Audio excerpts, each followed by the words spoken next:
Welcome back to Total Disclosure, the podcast. Today we have an exclusive episode just for Total Disclosure listeners. Now, in the shadows of the most classified programs on Earth, there's one man who is risking everything: his reputation, his career, and even his life. And now he's not a career spy. He's not a politician. He is a contractor who had an experience, who stumbled upon something that was never meant to be seen. In the plains of Kansas, advanced materials or metamaterials, technology that defy known physics, objects that could be ours, but the question more so becomes, where did we get them? What he found changed his life forever, and then the death threats followed. Federal investigators got involved, and yet he is still choosing to speak. This is not another blurry lights in the sky story, however, a first-hand account from inside the machine. And for the first time in this exclusive, no-holds-barred interview, a man known only as Whistling Mike steps out of the darkness. Now, we did have to protect his identity, so we filmed this episode accordingly, given the circumstance. He will tell you what he saw and what they tried to bury, and why powerful forces still want this story silenced. This is Total Disclosure from a man who never wanted to, but was forced to speak up. Welcome to the show. My next guest is UFO whistleblower, Whistling Mike.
Welcome back, everybody.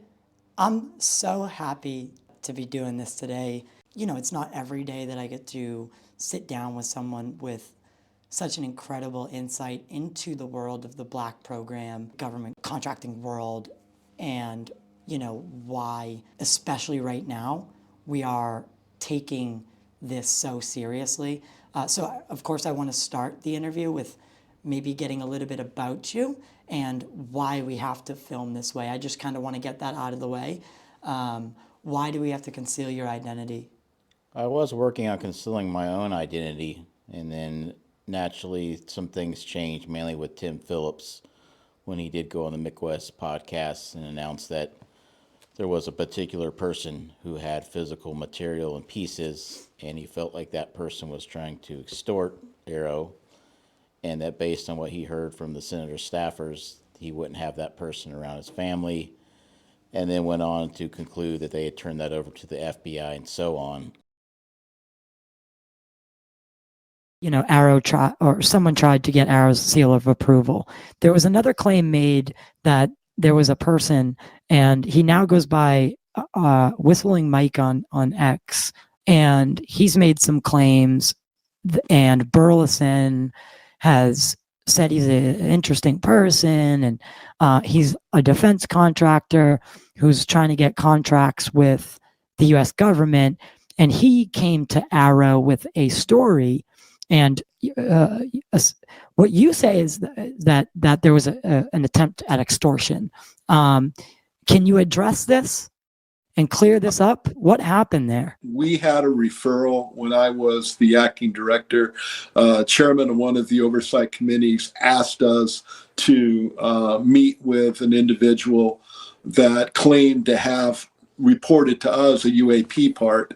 When we actually met with this individual, what we realized is the claim was that he recovered a part that fell from an advanced U.S. stealth aircraft. So the part that he recovered was actually a piece of government property. This individual came up with a new manufacturing process to duplicate the part. Developed a procedure to be able to detect these advanced aircraft. At one point, there was a claim that wanted us to purchase the part, or they was going to sell it to another foreign entity such as the Chinese. To us, that sounded like extortion, and that's how we treated it. And we referred it off to the FBI. But that was kind of the end of that. The fact that someone recovered a part from aircraft, that right there means it's not an AARO's mission set. AARO investigates UAP. Some of the things within his statements that he said that he's missed is he also forgot to confirm that even within the AARO office, they did validate the death threats that came in from adversary countries. So with that said, folks are looking for me. And it's not just the community that is here, such as the cases we've seen with a lot of folks that have gone missing and we don't know why. I'm on that list. And so showing my face helps them. It's not about guarding myself from the public or getting to know people. It's just safety for me and my family. So it's safe to say that you're not hiding from the UFO community or even the public in general. You're protecting yourself against the man, quote unquote, or, the people that seek to do harm to those who get too close to this subject, but also interact with the public. Correct. So when China says they're going to wipe you off the face of the earth, they usually mean it. So showing them what I look like doesn't help anyone out other than them. So, okay, with that being said, I really do want to say thank you for taking the time out of your day to do this. Can you tell the audience a bit about yourself and what you're hoping to get from an interview like this? So.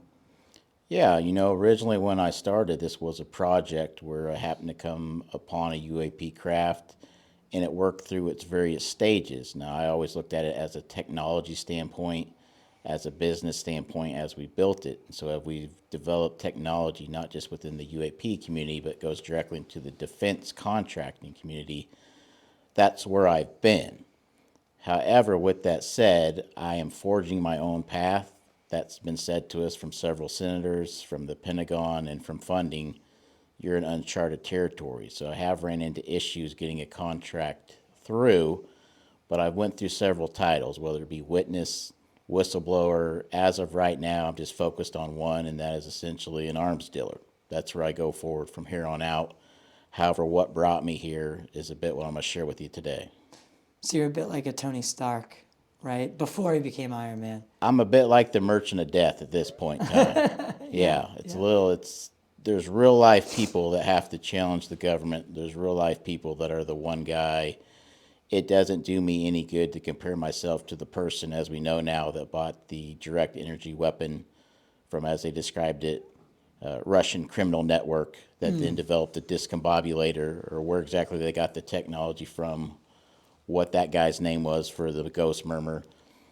But there's people out there that have what they need that lead us 100 years ahead. I happen to be one of them, and this is usually what you go through. Walk me through that day that you came across this craft.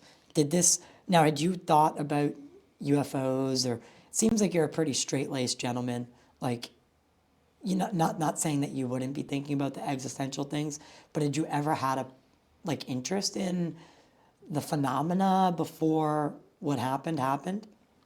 I didn't. I mean, I remember, being back younger, seeing with buddies one night, the Fire in the Sky movie. Travis Walton case. That Yeah. was a bit before, things started to develop where you understand when they say based on a true story, that doesn't mean much.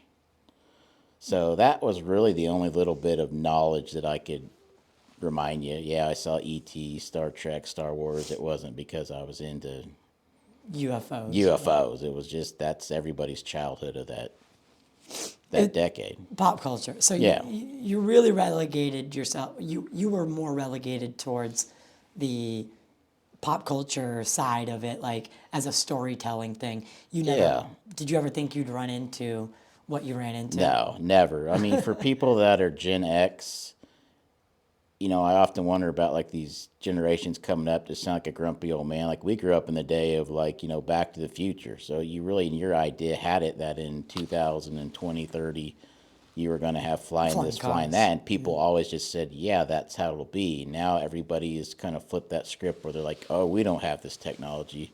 Right.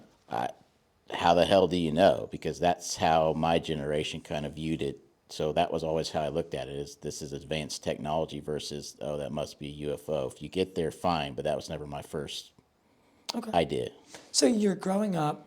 You're really seeing the phenomenon just from the pop culture, the Steven Spielbergs. What life did you choose, professionally? Give me a little bit about your upbringing and why you chose the path that you're on right now.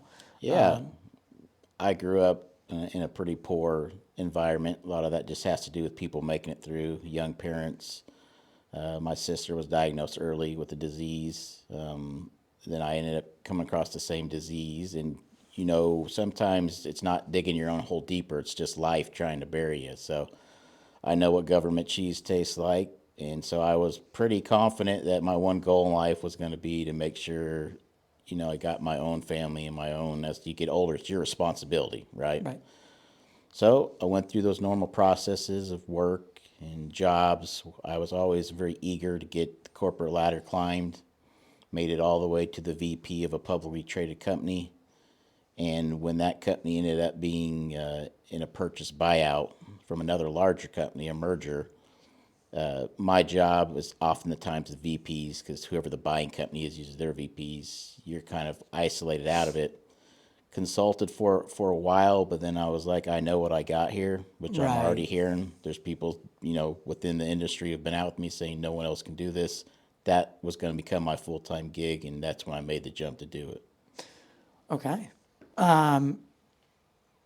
What is your current role or responsibility? This is it. This is life. I've got everything into pushing this product line, essentially, which is what it is. And the government knows they need it. They don't really want to pay for it like this, so they're throwing the Invention Secrecy Act at me. But there are individuals who deal with this in the government to fund these people, because we do no good for the men and women in uniform or our country fighting it out. So I'm not going to roll over and let you take it with the Invention Secrecy Act. So then what happens? Well, you either battle in court or it stays on the shelf for 10 years when you could be saving people. So luckily I have found the funding people who are like, there's a way forward. It's not always easy. There's a lot of red tape, but that's the method we're trying to push through, is we can still get this done. That's my whole focus. That's everything I have into this. When I started this company, I started it like any normal company. Very small, time I had, I was making a lot of money then as a VP. And then as it progressed, you put more into it, you get another accolade, you reach another achievement, you put more into it. At this point in time, like I said, and I think Tim Phillips confirmed, we've got the government by the balls with what we can do. So this is me. This is everything right now. Yeah, because I spoke. That's how we actually met. Not met, but met in that way of online. Yeah. Right? Is when I was doing the Tim Phillips interview, and you kind of wanted to see what he was going to say. So there was a big, I felt like there was a lot of eyes on that interview simply because of you. So it was a very interesting dichotomy for me to be like, all right, now I feel like I've been shoehorned into something, right? Something larger than I expected. Well, you got caught up And luckily, cooler heads prevail as we talk to each other, which is the way to do things. But essentially, you got caught up in a battle that had been brewing, and is still brewing. And luckily, we didn't end up with you as collateral damage in it. Instead, you've worked your way through it. So I give you credit for that. But yeah, it was kind of hot to get started. Right. So, and I ask these questions because you are a human being, right? You're a normal guy. You're just, you came across something that is unique, and not many people get a chance to be, not let alone see something like that, but to have access to it on another level where you're now holding evidence to some degree. So can you walk me through, so you're building your company, Yeah. So say as much as say as much as you can without giving, if we have to bleep anything out, I'm happy to do that, but I'd like to hear it all. So what puts you in a position to come across something like you did? Can you tell me that whole story so we can kind of I get think that? that's best. So Yeah. it's still by chance. So, of every company I had invested in, because even when I was working full time, I'm still, entrepreneur, looking at various companies, was involved, had part of a winery I owned. I mean, that's the normal, what you do, right? You're an entrepreneur. Invest. So, yeah. Yeah. So one particular company I had, because of my upbringing, even though I may be in a pinstripe Armani suit in a boardroom, I'll still throw on the gloves and help make a long drive or get dirty. I mean, that's me. So this particular assignment that we had for a higher technology that dealt with a whole lot of monitoring equipment on a higher level of, you don't know what's going on until you really hit it with this sort of monitoring equipment. We had went quite a bit out of town. Everybody just voted to come home. Do you stay and waste a day, or do you just want to get home? And I said, hey, look, I'll throw in on the drive. So my kind of end of the drive was pushing the early hours of the morning, almost home, and we come across lights out in the field. And it's the sort of thing where you don't feel like anything should be out there. It's like, what could have lights, say, 50 foot up in the middle of, a wheat field? So Can you say where you were? What state? sure. So this is happening in Kansas. Kansas? Yeah. Okay, just keep it there. And it So- happened in an area that I know well enough to know that if the lights were on, the sun's out, there's nothing over. The horizon that, It's would flat explain it. Kansas. Yeah, there's nothing out there. So Yeah, for anyone who hasn't been out there, they call it flyover state for a reason. Yep, the There's plains. nothing but plains, and 2-lane road and plains on either side. that's exactly what it is. So it was one of those things, because we were so close to home, and you're talking about a bunch of people that have various, engineering backgrounds, and we're curious. Right? I didn't. So now you're seeing this as an as someone who's kind of not educated in the sense of but you're trained. You're a trained observer in wait, that should not be there. That Correct. should not be. So can you explain? So it's lights in the sky, but what does it look like? What is there color?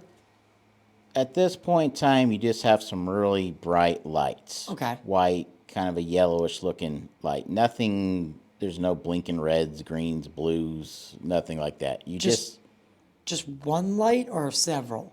two. Two. Okay. Two, what I'll just refer to without going into too much detail as panel lights, but good sized lights. Okay. So because of that, one of the guys that was with me joked, is it the Field of Dreams over there? Is there now, lights? I mean, Aegis in the outfield. we weren't like, oh my gosh, this is a UFO. That was the furthest thing from anyone's mind. It was just like, what in the world could be on over there? So no one else is out on the road. It's just us. Started to kind of head that direction, not necessarily because we were chasing it, but that's still just kind of on the way home. So we come to a stop, just driving home, start heading that way, and what becomes evident to me is that it's essentially pacing us, tracking away at the same speed I'm going at it. Keep in mind, we're not in a chase. So if I'm doing 30, I haven't put the pedal to the metal and tried to run anything down. It's still an analytical, what is this? Windows are down, you're listening, can't hear anything. It's Kansas, so you can hear the bugs, in the summer. Completely quiet. Still don't have a clue, and the reason I say that is my mind's thinking helicopter, something like this, and you should be picking up some sort of noise. As it grows closer and Right, closer. right. And again, just a completely quiet night. So we end up getting closer and closer, and eventually, rather than it tracking away, although it did track quite a bit before we got up to it, it becomes stationary. We get it closer and closer, and at that point in time, you can tell there is a craft, which again, in my mind, from the silhouette as you get close and the light shining in your eyes, still kind of seems to be like a helicopter. Okay, so you're still thinking helicopter. Again, it's stationary, so it's obviously not a jet or something. You'd be going a couple 100 miles an hour. So You're starting to rule things out in your head. that's exactly what's going on. Yeah. And one of the other things, this is like, there was no guns a-blazing. Before I even went that direction coming from the stop, I timed it on the clock because I was like, well, if that's a plane coming in low, knowing with the speed that planes do, at least 100 miles an hour to not fall out, and it's not got here. So it's obviously not moving. I mean, that's how we're going through this. Mm-hmm. So as we start getting closer to it, again, my mind is from my eyes is saying this has got to be some sort of helicopter. Again, there's no think of like this is a UFO. So I really slow down because I'm thinking I can't hear anything like I should be hearing. The wash should be, at this point in time, you should be able to see it from the light coming down on the ground. I should be able to hear this thing. And my mind's still saying, like, you got to be careful, not in the sense of danger, but like, I don't want to drive into a scene where they're landing to pick someone up because I grew up in the sticks. And if someone gets hurt bad, there's no time for an ambulance. Yeah, they bring You that. send a helicopter into a wheat field, and it waits until the ambulance gets there. And, like, you don't want to be the dummy that just drove into the middle of something like that. So Totally understandable. it was really just slow. Even though I ended up getting time with it, I probably wasted half of that time just through the process of working out what it was and getting up to it. Because, I mean, we're just happen upon it, and you're trying to figure out what's going on. What is this? How many people were with you? Me and 3 others. So it's a full car. Yeah. There's 3 other people that witnessed this event. Correct. And they're still with me on my team today. Okay. So this thing's tracking you. It should have come, if it was any jet or helo, it should have made its way either over you at this point or been directly over you. But you said you're starting to make out some sort of craft. Are you starting to see through the light and like how much are you seeing? How did you determine that? So the light is bright. It's very bright. But with that said, it's not like I'm looking at the sun and I know don't look at the sun, right? There's people that damage their eyes from looking at eclipses. It's the same sort of system here. At this point in time, when you can see a craft, I'm willing to risk blinding light to figure out what the hell is there. So coming up to it, it's essentially stationary. There's a little bit of a wobble, less than 50 foot off the ground, but it's not, a wobble is probably incorrect. I mean, it's moving. It's not like on a statue, but it's a controlled, steady. I find it interesting that you use that word, wobble. So is it maybe floating wobble? Is there a bit of a fluidity to it? I don't want to put words in your mouth. No, you're getting there. Think of, and I'll immediately get there. Think of if something was human tech, you would have a computer system trying to, just like a drone, Continuously even itself. Exactly. So if you've flown a drone and you get into some wind or something, that's kind of what it was like. So there was definitely it was regulating, staying where it wanted to stay. Okay. Is what it would seem like. And now, I guess I just want to clarify this. So you're driving on the road and you're coming up to it? At So this, you're moving towards it. correct.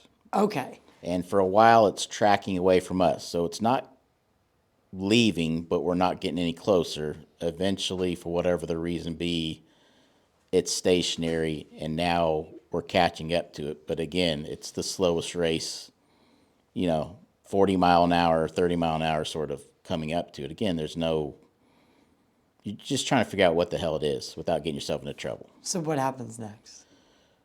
We get to the side of it, so now we're kind of without the blinding light. I mean, it's still there. Analyzing it, looking at it, it's a craft. So my mind, for people that don't know about Kansas, especially in the Wichita area where I'm from, it's actually known as the air capital of the world. I know everybody thinks horses and cowboys, but we hold records on where all your aerospace and aircraft come from. Every major player is there. And so I've seen craft my whole life. My father used to work on the space shuttle program back when we had that in the day. All my family's built craft. I mean, I know what I'm looking at. No numbers, no letters, no, marker lights, nothing. So immediately I thought to myself, this is not what we thought we were normally going to get into. This is no helicopter. Any rivets, seams, or anything like that? There That are was, visible? without going into too much detail, it's not some sort of a blob or figure. I mean, that was one of the things that we were, the whole time this is going on, my group is talking back and forth to each other because we're trying to analyze what we're seeing and what we're thinking. And that was one of the immediate things I first thought to myself is this looks obviously not so much earthly made because I wasn't thinking aliens at that point in time, but I was like the performance, Advanced. what it's doing, it shouldn't be doing. But obviously this looks like human hands sort of manufacturing. We'll get to a little bit of speculation a bit later because I want to know. We'll come back to that, but so there's no insignia at all on this thing, Nothing. And like I said, I know where to look. right? It's not there. Not even test markers. There's nothing. Really? So as this is going on and I'm looking, and this is an important part of it, I turn the vehicle we're in right at it from the side. And I have a little bit of elevation of where I pulled. So my headlights are on it. Turn the brights on, right? You want to see Oh yeah. more. Yeah. All of us immediately remember when we turn the brights on, it seemed to basically absorb the light. Like you could still see it. Think of like a 30-watt bulb, but you're shining an LED on it. Like you can still see it, but obviously it's absorbing most of the light. What? So at that point in time, it's confusing, right? So now in my mind, the idea of, and I hate the word alien, but I was like, what the hell is this, right? What kind of material can absorb photon? You're absorbing light. Keep in mind we had the window down. There's only a slight little hum to it. This thing's floating. Looking at the stuff that's under it, there was even a small little tree, not a fucking leaf's moving. What is this, right? So even for me that's not into the whole genre of aliens and UFOs, I'm questioning, what are we looking at? Right. How's that thing? Where's the propulsion? And it's in the middle of a field in Kansas, not exactly testing grounds. You know what I mean? Like it's so that was my closest I've ever been to like, what am I seeing? I'm willing to analyze it and I'm willing to think down that route, but until that point in time in my life, I've never crossed that bridge. So you're looking at this thing because you're really not sure what it is. It's absorbing your light to some degree. It's only, Right. Lighting it up like a 30-watt light bulb, but you pounced in some hardcore LED, right? I hate to ask, but did you know the story of Bob Lazar? I know some of the story. Did you watch that S4 documentary? I have not seen that. Okay. Yeah. There's a part in it where they talk about having, those halogen lights where it's like two on a T-frame? Yeah, I know what It's you mean. on construction sites a lot. Well, they had those everywhere inside the craft. And no matter how many they had, it was like the craft was absorbing the light, and they could barely get this thing lit, and they had several of those, all over the place. These double halogen lights, and if you've ever seen those are outputting, a good lumen, and it's like the craft is absorbing the light and only allowing, a fraction of the photons to bounce out and back.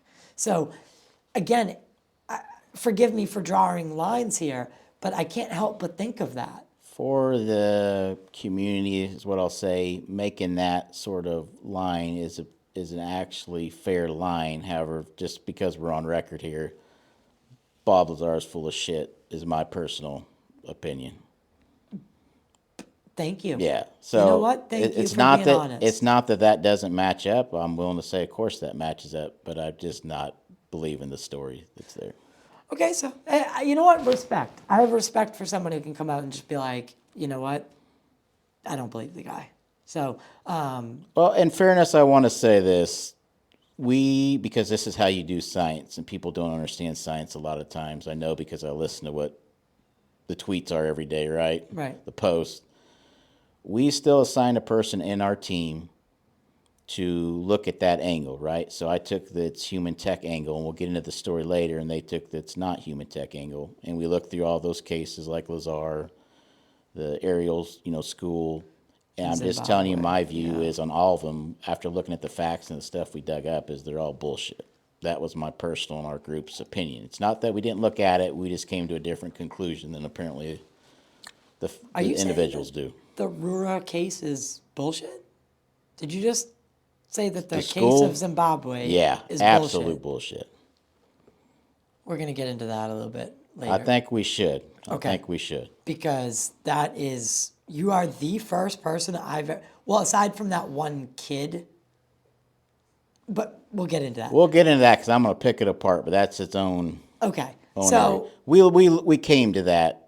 I mean, we try to be fair is what I'm trying to tell people here. So when I say what I think about these people and the stories, it's not because I'm personally attacking them. It's not that I think that you don't have your own right to choose. I'm saying we legitimately researched it, looked at it, and we couldn't find anything in this foundation of UFOs, including Roswell, that we could ever be like, yeah, that's a legit one. The only one that comes up is the Nimitz, and I think I've made it clear by now that I think that's human tech. So that's how my opinion of Lazar and the rest come across. You think the Tic Tac is human made? Yeah. And okay, well, and sure we'll get into that again. But all right, Well, back at the scene here. So now we're looking at it with the brights on it. You're looking at it. We've got the windows down. Okay. Again, I've used this term over and over. Not guns a-blazing. I'm very careful of the moves I make, even today with what I'm going through with the government. Everything's planned out.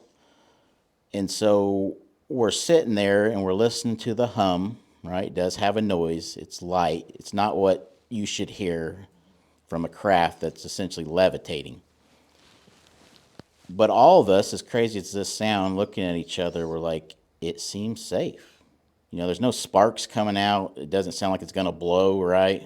It's not even moving the tree you talked right. about. So I know it sounds weird to say it seems safe, but, especially for people that are engineers and curious, like how many times are you going to have this fucking shot, right? I mean, you got to make that choice. So again, we wasted a lot of time just looking at it from inside the safety of a vehicle because different people think different things. Some people panic. Some people get too excited. We're just analyzing the whole thing as we go. Did Travis Walton ever come back into your head in that moment? Yep, you nailed it. So the reason I brought that up, because I'm just being honest, that was the one thing that popped into my head before we got out. Because that's a scene in that movie where he's like, it is true. Why'd you get out? You know, don't get out, right? And then you get abducted.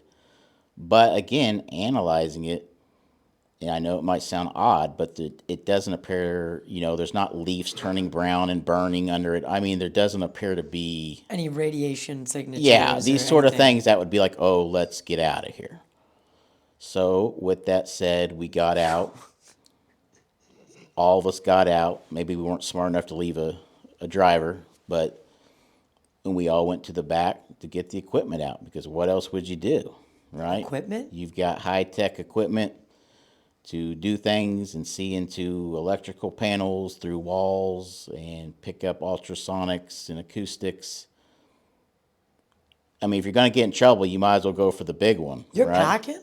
Like, This is the business that was invested that we were coming home from. And what are the again, odds? well, that's what I tell people. The difference with me is, because these are the normal stories in Kansas, Farmer Bob's in a field, and he sees something, and that's all he's got to that story. And that's kind of what we were thinking, is like, even at this point in time with, the cell phones out and this and that, there's nothing there if you really wanted people to take you seriously. Do you have cell phone? You have video of this We thing? have a lot better than cell phone, because when you go to the back and you start getting equipment out, monitoring equipment and visual documentation equipment, we had a flare camera that was about 90 grand at the time. We get it all out. Again, now we start hurrying a little bit, but not, you don't just run underneath the craft, right? You still want to kind of Approach with caution. approach it around the sides, because the same way that there's nothing going on underneath of it at any point in time, because it is got that little bit of wobble, like I was saying, you don't know. So you're approaching with caution. And how do you make your move towards this thing? We get out, we're on foot, without having to even say anything to each other. We just know, get out everything we have for equipment, documenting, monitoring. That was the whole business that we had. That's why people, a couple 100 miles away would hire us to come in and look what they have in high technology, analyze it. It's that sort of level. So we just knew. And just like when you go into a place, everybody has a job. This person runs this person's on the computer. It was the same sort of thing. So we get up to it, not immediately underneath of it. We're taking the outside look. We're taking the outside scope of it. Eventually, of course, we end up underneath of it. We have a recorder on for voice too. So, we're reading things off, talking about things. I count this many panels. I count this many that. I mean, this is a normal, these were the right people to have for something like this. That's amazing. We're talking about what we're seeing on the monitoring equipment. We're talking about all this, and for about 10 minutes, it would have been way longer had we have known what we were going to be approaching or driving up to. That's what we got. Now, how does it end? Well, getting towards the end of 10 minutes, we do hear a noise, and there is what I'll refer to as a panel that comes down off of this.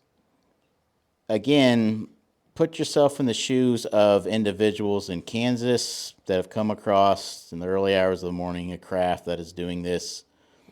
We've hit it with everything high tech.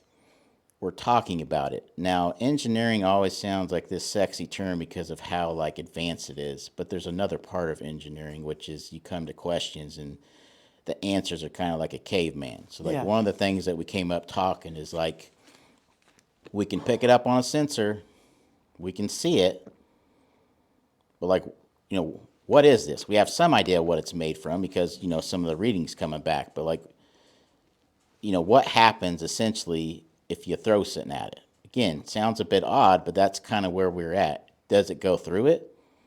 Does it bounce off? Does this thing light up before, what happens? Because you can tell a lot when it's quiet about a noise when you hear it bounce off of something. Right. Is it like a rock? Is it hollow? I mean, these are questions that we've kind of got to where it's we've got as much as we can possibly get with what we have. What are the other questions to it? And so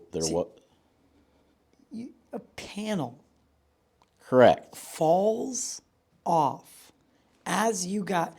Yeah, I gotta ask. Have you heard of Diana Pasulka? I know the name, but again, I'm not as familiar with everybody into the stories. Not to divulge too much here, but Diana, in her book, refers back to Timothy Taylor.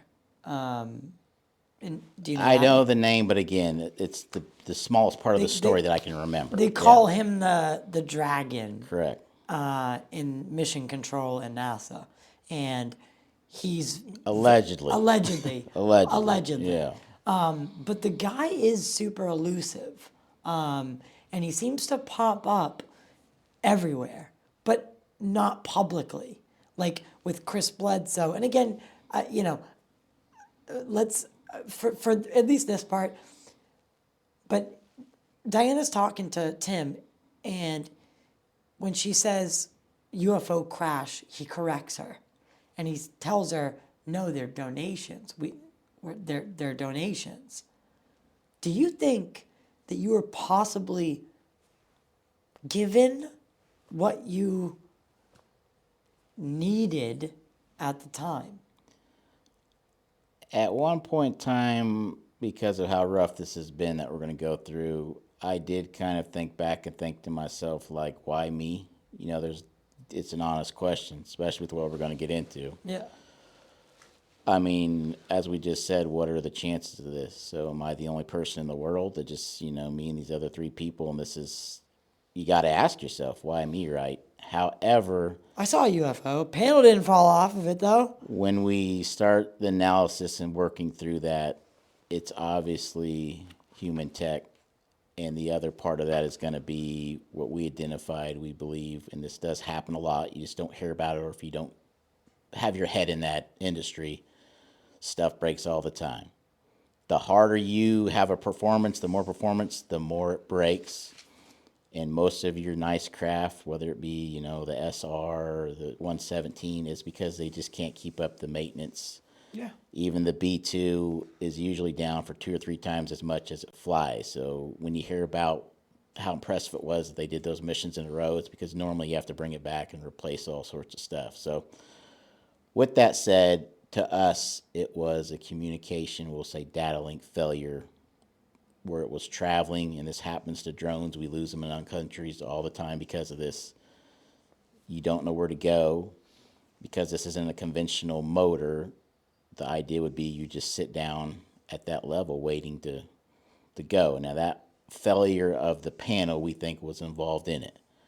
Whether, it's hit something's wrong, we don't know. Okay. But we also don't know what was going on inside of it, because usually when something like this would go down, you would have a team, which we were worried about, a response team showing up, and here we are with all this equipment. Crash right? retrieval team popping through.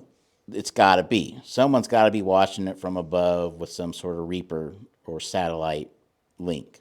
So, these were things I was waiting on as we're kind of being careful. Is like, I mean, if they get a Reaper there's up got there, to they be already lights. know you're there. Correct.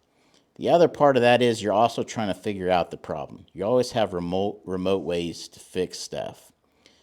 And it seemed that when this panel came off, that seemed to fix whatever the issue was. I can't explain to you how it fixed it, but it was right after this panel came off that it was actually able to essentially take back off and be gone. What did it look like when it took off? So you do have, and I've struggled to describe exactly, because I used to say a cavity, but that confused people because a cavity is more, embedded versus a bubble. So now I'm just going to say a bubble. Not a bubble, obviously, but if you think about kind of what you can pick up from interference or radios on and whatnot, and see it on a screen where they're actually have monitoring equipment, what electrical interference looks like. But this is visual to the eye. Still essentially a bubble, and then it's just very slight, and then it's gone. As Fravor would say, bloop. So it either instantaneously accelerated It's out, instantaneous, yeah. where you can't process how fast it's moving, or it is literally disappearing into the fabric of. Now, again, Yeah. that's the more magical answer, but honestly, you can't say one or the other, right? At this point, no. Obviously, we've gotten a lot further into that. But my point here is, if you think about, we'll just go very simple here. If someone shoots a gun, the bullets in the gun, you hear it, see it hit the bullseye. At no point in time do your eyes catch it. from point A to point B. Right. So It just happens. there are things, and there's many within our world that we live in, where if something is fast enough, it's how do you get that fast that quick, right? In that case, gunpowder. But your eyes aren't as good as a lot of people seem to think that they would be. Also, keep in mind you're talking about nighttime in the dark, so you're trying to judge Okay. where it would be. So, But it's gone. Let's put it that way. but Yeah. it shows several observables by Correct. the standards of people like Elizondo, who, were a part of ATIP, which was OSAP. We don't have to get into that right now. I've heard the observables. Almost all of them I would agree with. I know they're trying to add some more into it. But when you talk about a craft that can stop, as we get into our development of what we've learned and what we've caught, which you shouldn't be able to do instantly, just like you shouldn't be able to instantly bloop and be gone, these observables are correct. Okay. How the craft is now gone. You're worried about a response team still, I would assume. The whole because- time I've been worried about that exactly. Right. Right. So, where's the thought process of, take me through what your thought process was, and when did you determine, let's grab this and get out? So, again, growing up in the family that I did and some of the businesses I've been involved with, what people may not know is that even a lot of human technology is actually the stealth coatings are toxic. You don't want to touch them. So like when the F-117 went down and they shot the one down in Serbia or whatever it was, and the Chinese sent out people to the farmers trying to buy pieces of equipment or whatnot, so many people touched toxic material. So it was still although my brain hadn't processed everything, one thing you still know is you got to be careful Handling it. with this sort of handling of stuff. There's still a massive danger here. You also don't know if it's burning hot. You get up to it and it's not smoking. But I mean, there's questions. Yeah, my toaster doesn't smoke. But Right. it's hot. If you just be safe, you can avoid most things. Again, by the chance of whether it was a gift or a curse, I don't know, we're prepared for that. Because we deal with high voltage electricity and part of what the business does all the time, right? How big is this thing? Can you? Is Is it possible to give me a? It's not that big.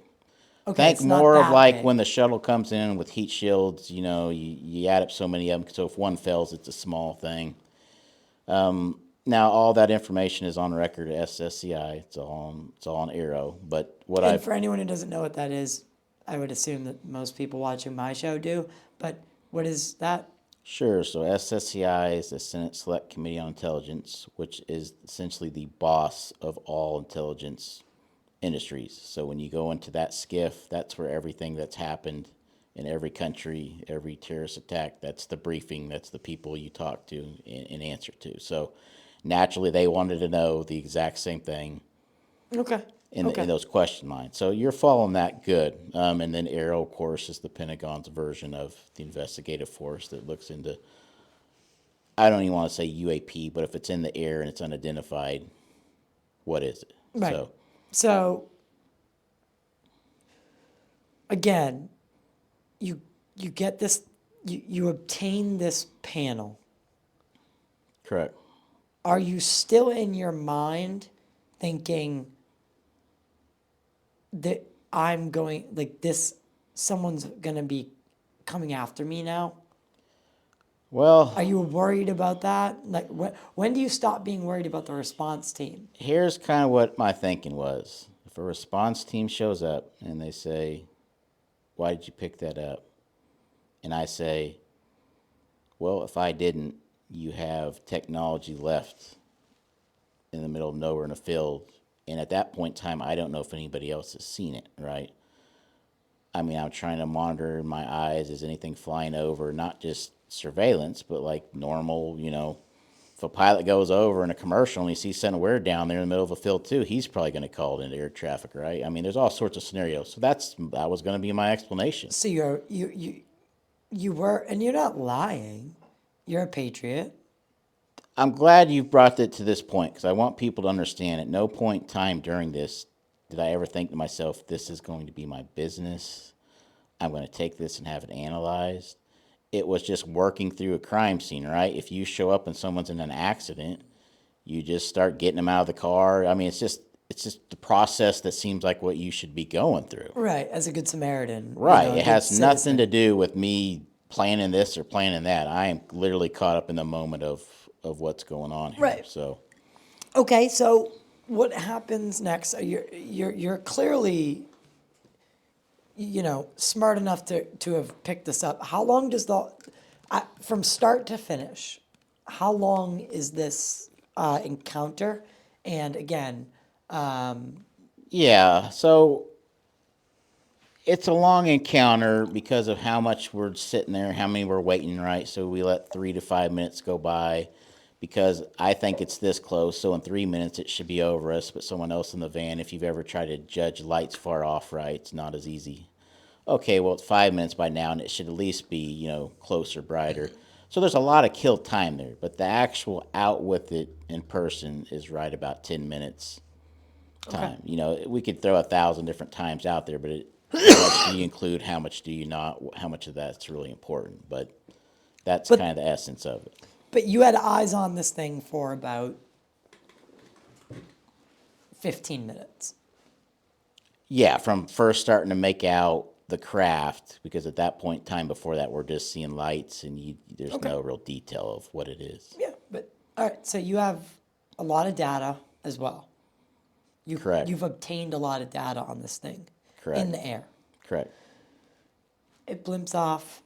You grab the panel. You're back in the vehicle, and you're headed off. What happens next?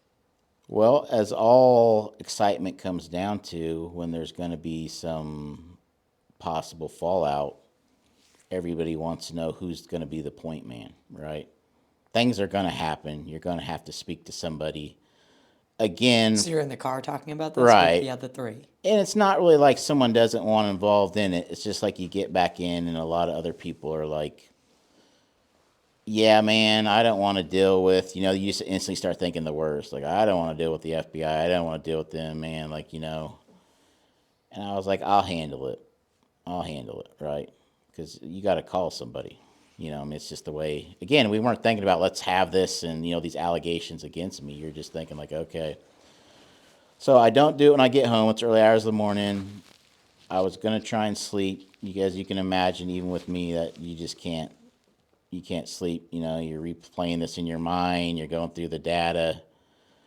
At that point in time, I would say 3 of the 4 of us in the vehicle were convinced it's human tech.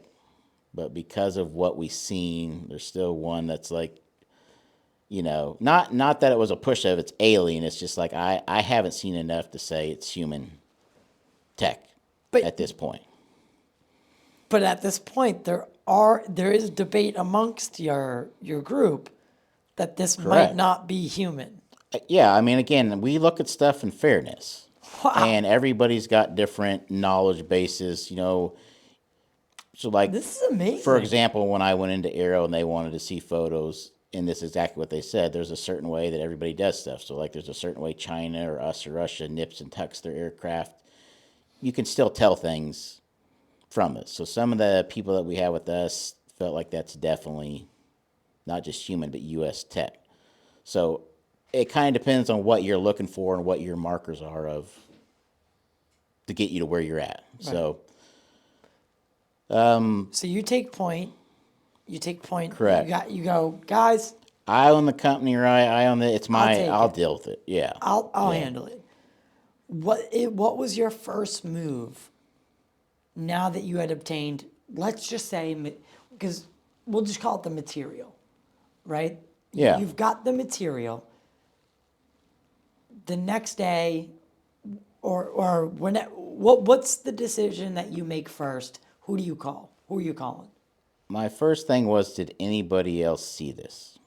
Oh, Did anybody? Well, I'm thinking through it, right? oh, okay. On the way home, the drive home, I was like, all right, I'll call the DOD tomorrow or the FBI. Then I get home and I was like, that doesn't necessarily seem like the greatest idea. I did. Did anybody else see this? So I was thinking to myself, well, the internet's undefeated, right? Started to kind of look around message boards, thinking to myself, surely this is going to be, someone's got to say something about it. And you're running search, for this word and that word, lights in the sky. Kansas, lights in the Right. sky. Nothing. Yeah. So then I talked to another person who's kind of was involved within just the community and kind of like a morning show person that knew everything, got all the tips. And they're like, I haven't heard a thing about it. And then they actually had called the Air Force Base by there, and their Air Force Base, not that they would have told them, but was like, yeah, we don't know what you're talking about. So, in all actuality, I didn't want that answer. I was kind of like, shit, we're the only ones. Right. So we're the only ones. Now we have a real duty. Now I've got to make the call. Yeah. Okay. And who do you call? Well, so again, Not Ghostbusters, right? right. And this is the problem with movies. Believe it or not, there's no way to really talk to your government as a civilian. There's no magic phone number. No, yeah, there's no there's no Superman phone, right? Oh no, There's the not. bat phone. Where you call in, yeah. Correct. And even if you look through your intelligence agencies right now, they all have an 800 number. You can't call your local office, your local headquarters or regional office. So I try the DOD a little bit. They have no idea what how to help me, and that's in essence of when I called the FBI, because keep in mind there's different. I'm sorry, the Department of Defense can't help. Here's why. And it's relayed when I spoke to the FBI. Well, it's now the DOW, but Right. then it was the Department Correct. of Defense. Here's what I'm saying, and you be the FBI here. Okay. I'm in Kansas. It's early hours of the morning. I've essentially seen a UFO. Okay. Here's what you do. Click. That's what it gets to.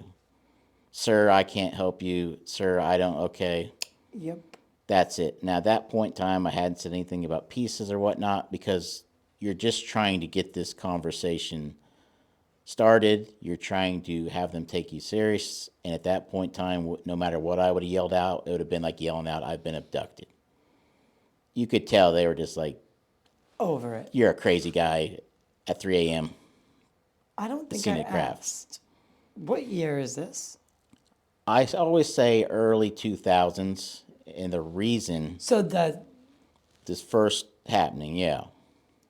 early 2000s? Correct. And the reason... So the stigma is so big right then. Yeah, can you imagine? They're you imagine? they're not even remotely entertaining it. No one's heard of any AARO. Burleson is still probably... It may have even been before he was in the Missouri, State House. Like, this is before everybody's come out and started to make this a word. This is, so, one question. Yeah. Before or after 9/11? I don't date it with that, but what I do say is it was before the Nimitz encounter. Okay.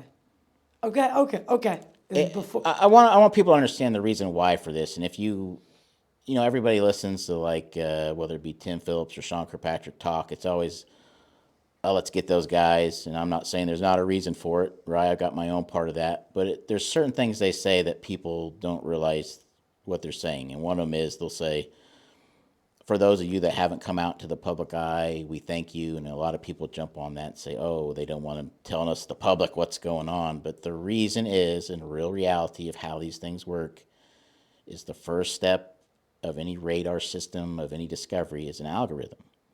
So if I know every single one of these dates of when something was in the air and the date and time and location, I can see what's in the sky for satellites, communication links.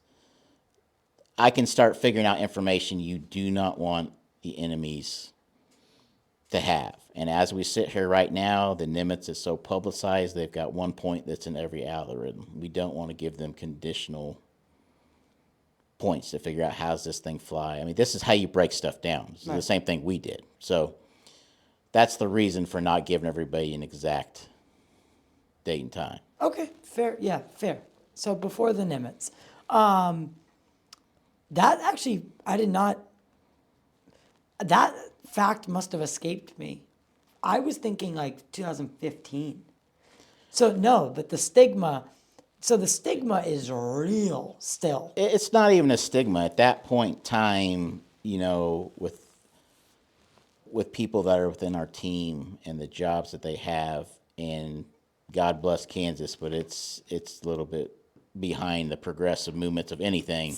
If you Down say there you're in the seeing, Bible Belt, you right? start saying you're seeing UFOs, you're probably losing your job or questions. Okay, so you would never. Your credibility is fractured. It's gone. Yeah. So, but to like in context of calling like federal agencies, they're also still at this time. Yeah. They're still denying that they're investigating, that they take it seriously, and publicly facing. They have nothing to do. They literally refer you to MUFON. That's what they did, basically. They didn't say MUFON. Did they refer you to not to MUFON by name, but it was UFO? Like basically go talk to the other crazy people guy, right? We got you got me on the phone for 10 minutes. That's I can't help you. Even though you said you had material. Not at that point in time, because it never got to that. We're trying to work it through, because I don't want to just blurt out, "Oh, I got material." I want to let them know we picked it up for this reason, right?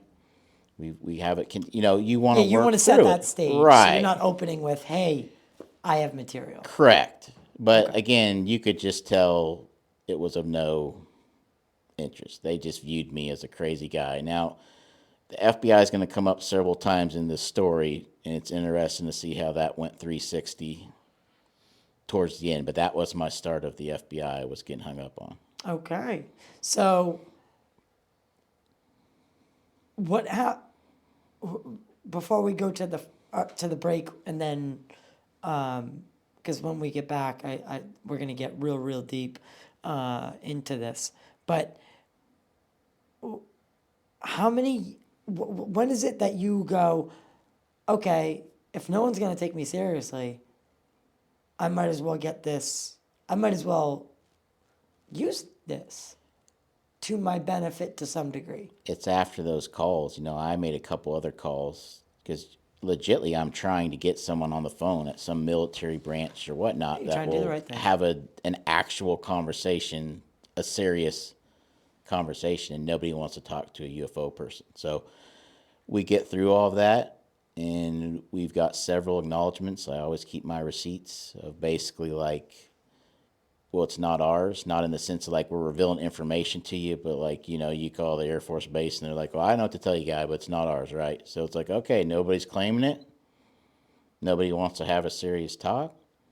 Let's start looking at what we actually have. Right. Because as you'll see, as this moves forward and I start releasing more stuff, when I started to bring in information, that's what caught people's attention. So this is the pinnacle, the genesis block of like, well, let's just start going at it like we would. Not a full-blown company. We didn't open a headquarters. We didn't register. My companies are all registered in, Wyoming, so it's an anonymous LLC. None of that. It's just us saying, let's get the information on it, go back again to them, present it, and then hopefully we get to the person that says, oh, shit, these guys were telling the truth. Yeah. We should have taken them seriously. Let's get them on the phone to the right people. Because ultimately, again, you want to, like, this is what you do. You want that collaborative effort. Look at AARO, right? If you go in with the story, they can say whatever they want. Yeah. Right? Yeah. You go in with evidence, it's a different conversation. So even at the lowest level of over the phone, if you can't go in and say, well, can you have someone visit me, or can I go on and, speak to you and I'll bring my information, you have a story that they consider a nothing burger. Right. Right. So that's where it started. Now, did who analyzed? So when you start analyzing this, how do you go about that? Are you contacting certain labs? Are you going to universities? Or are you working with MUFON? Or what's... No, not there. Again, this is because there was one person that wasn't convinced of what it was. And in fairness, we did have a particular member look at, you cover this alien sort of what ifs, and we'll just start looking at hard science. So my team was not that. My team's the hard science team, Okay. right? So some things you can do yourself. Other things like an actual analysis of a piece of craft, that's a good one, is beyond a person's capabilities for what you would spend on what you would need to do that. So that was sent off. That's on record at SSCI. That's on record at AARO. Okay. This has all been said. So none of this may be new to everybody listening to this, but again, I have never tried to keep secrets from the government in some sort of conspiratorial way. Right. You've consistently showed the want to do the right thing. It's the non-acknowledgement and the almost reverse kind of like discrediting, like saying like, It's, well, there's two discreditings. There's the discrediting when you think I don't have to deal with this person, and then when we drop the fucking hammer, then it's the discrediting of I don't want anybody listening to this guy, and it's the absolute panic of, oh shit, right. he's got everything he needs. Right. So what happens with the hard science? You don't have to, again, I will cut things out if needed. Yeah, if anything I say in all my interviews, I always tell people just, so people understand, because you're obviously a friendly guy, but also a journalist. Like, I've kind of always encouraged people, if you got a question, ask me, especially if it's a hard question. I'm not here for any sort of, gimme. So if people pick up on that, that's what I've preferred, how this goes. So the hard science is you start also answering your questions just like a thesis. And what it was is, why would this be here? That's, of all the questions, believe it or not, that's actually the number one question, because that's also, is this a route? Is this a known route? Is this how it travels? And this was also part of, what the other team was doing, looking at, we need to know why it's here in Kansas. So we started thinking, okay, we've got people with us that are radar people. The first step of, radar, like I said, is the algorithm. So Right. what we needed to see is, will lightning strike twice, right? If we don't get a hit on it here, that probably could have been the end of everything other than our piece. If we can get a hit on it here, now you start building, what particular GPS satellites are. You start forming all that I was saying we got to be worried about releasing. So we had the piece, which means, we had it analyzed. We had a lot of data, so we know what the signatures are going to be of this. We're still in the infancy, so we don't just have massive, arrays of things we can put out. So in that sense, we joked about Ghostbusters, but that's kind of what the original, it was like a Ghostbuster car of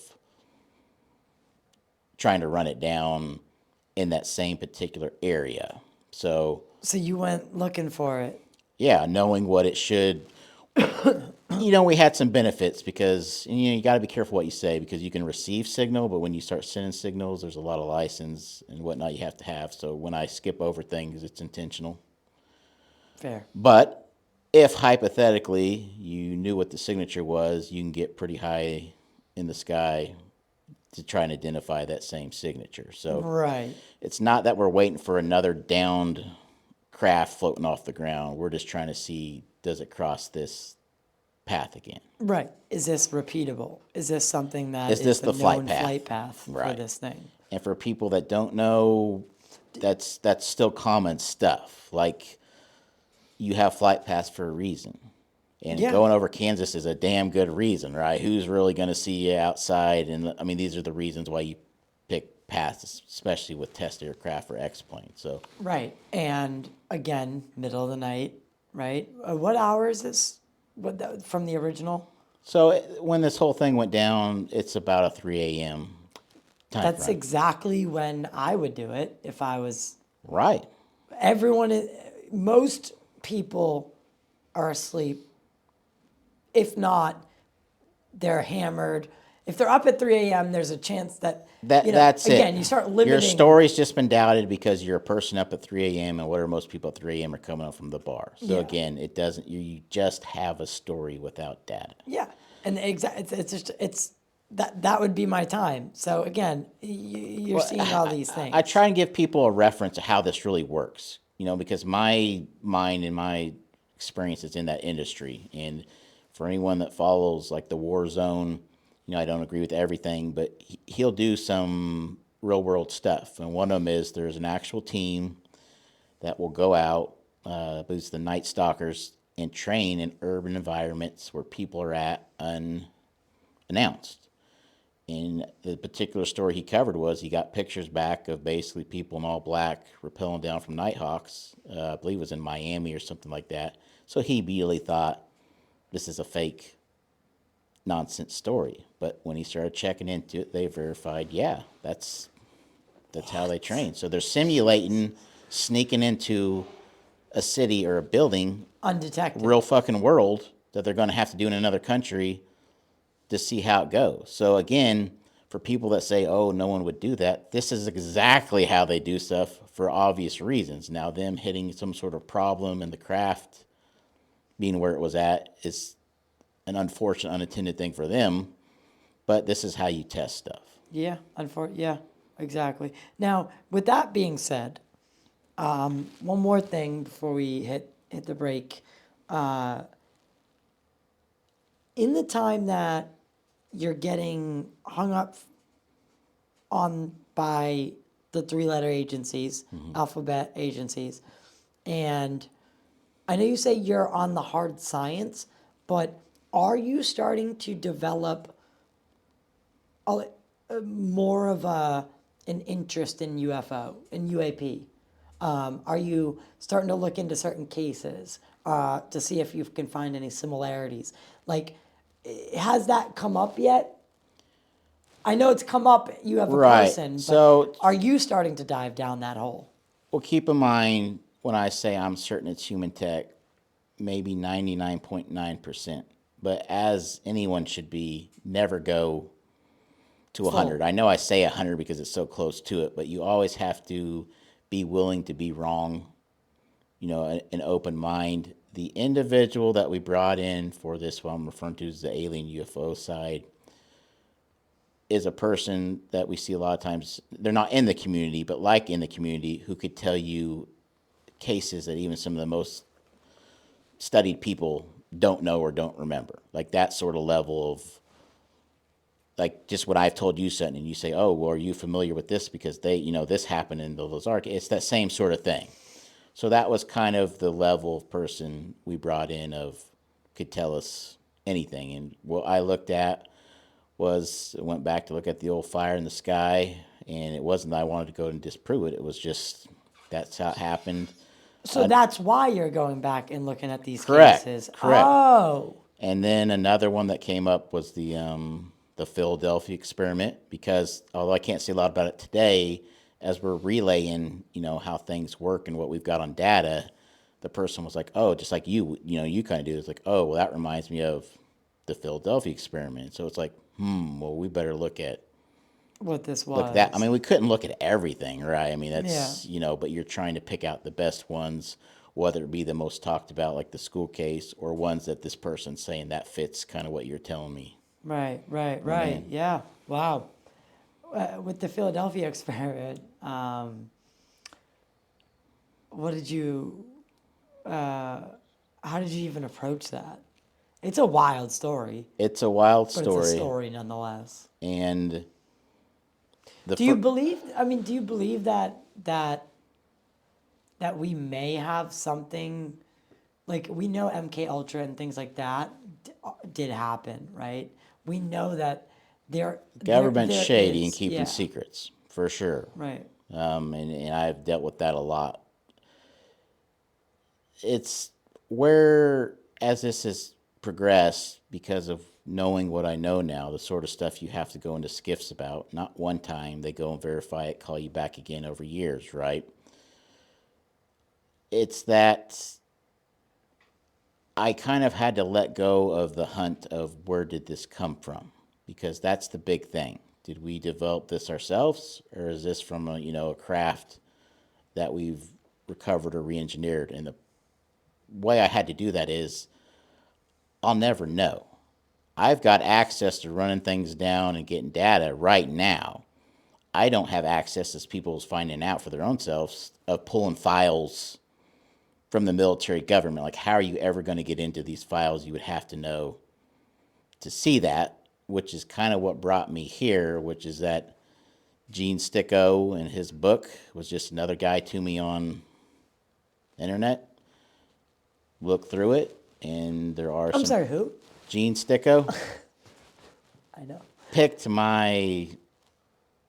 at me a little bit because there are some things in those papers that pique my interest. Now, again, I'll say if, but you start looking at stuff and it's you say if there was ever a path, look here. So I reached out to him, spoke to him a little bit more. Do you think there's something to it? Well, here's what I'll say. If this truly was re-engineered, people have to understand re-engineering is not what it sounds like. First of all, it's damn near impossible. And the product you get out at the end of it is not going to be as good as, think about when China steals our stealth or things. Yeah, it may look exactly the same, but the coding's not there. I mean, there's just certain things you can't get. So shortcuts taken, and yeah. You're guessing. You're still guessing a lot. So with that said, it would also have to go through a very long timeline. But that's also why panels could be falling off. True. So my view of that book and the information in that book is if there really was a program in those the Soviet dates, era, and you have to think, is anything like TVs or anything, is it still the same as the Soviet area as it is now? No. So what I'm looking at is the 2000, because it's 26 right now version, or early 2000s. That would be what it would look like probably in the infancy of re-engineering this, which is what it covers. So that's kind of, there's got to be something that piques my interest. Like when I look through all those cases and I said it's bullshit, well, most of it's stories, most of it's claims. Here's some actual data that does have some things that match up. I have a question. Are there any, and maybe even Gene can pop in here, because are there any nuclear equipped military bases in the area that you were? So the short answer is no on nuclear, but it depends on, throughout our process of tracking these and running them down. Yeah, but does that mean we'll just say 50%? Not that that's accurate, but we'll say, what do you look at? Is the glass half full or empty on, if that has something to do with it? Because just like you can find one that is close, then there's another one that's not. So I think it has more to do with when people see stuff, like you analyze, what is this by? And if it just happens to be the majority is by, something that's nuclear, now we say, oh, it's got to be close to, it has an interest in nuclear. And that may not be accurate. Yeah, right. And, so, I mean, because that area is hard. It's like you said, it's all You're plains. in no man's land. You're in no man's land. It really does fit more with the narrative of if you didn't want anybody to see it, anybody go through, one of the things. But you said like places like Lockheed, and they all have places around there. Yeah, everybody builds there. Not necessarily like a skunk works, but everybody's general aviation, military jets, and then you still have to build your secret stuff somewhere. A lot of spy planes come out of that area. I mean, there's a lot of stuff. They don't sit out at the fences like they do at Area 51, but I'm telling you, just from working that area, they should. Right. There's a lot of shit, because if you want to fly something out without someone noticing that you've just built, that's the place. That's the place to do it. That'd be a place to do it, yeah. Yeah. All right. So let's take our break right here. We have to play the ads, unfortunately, to keep the show free. But no, I love the company that I've been partnering with, Good Feels, because I'm not a drinker, and they're great. But we'll take a break here. Let everyone go to the bathroom. Reset, and then when we get back, I'd like to talk about some of so when you came out to AARO, I want to start talking about the post 2017. Yeah, era. that's a good place and why everybody knows who I am, but they're so confused. We got to straighten some things out. Yeah, we'll skip over because, it was the time before, right, where they're kind of still hanging up the phone. But the New York Times article happens, the modern disclosure movement starts happening. I'm assuming that's when you go back and you go, hey, It's kind of like here's the exact parlay into it. We're starting to work the company. We're realizing we can do things no one else can do, and we're still trying to like help out and be like, that thing you think's not trackable. Guess what? It is, and we'll help you because at that point in time we're starting to get money into it, and then it ends up where I get investigated by AFOSI and CIS even as a civilian. and you start getting threats. And then it ended up because of jurisdiction, and in person they made me fucking go in with the Department of Justice and the FBI office and all the suits of attorney generals and fucking talk to them. Really? And that's when the FBI said that they accused me of blackmailing the United States government. And keep in mind, he didn't say me the whole fucking time. He could have said this, early. I mean, I was in there for a couple hours. He was like, based on everything I've heard, you haven't committed any crimes. You do have a right to have a business and a product and sell that to the United States government, even if they don't like what your capabilities are. And basically, because of that, I was like, oh, fuck, I can get out of here. Hey, basically, you still got to follow rules. Like, do you know what ITAR is? And he started telling me, like, you're going to have to go through that. And then as I'm leaving, he was like, because we're going to be watching.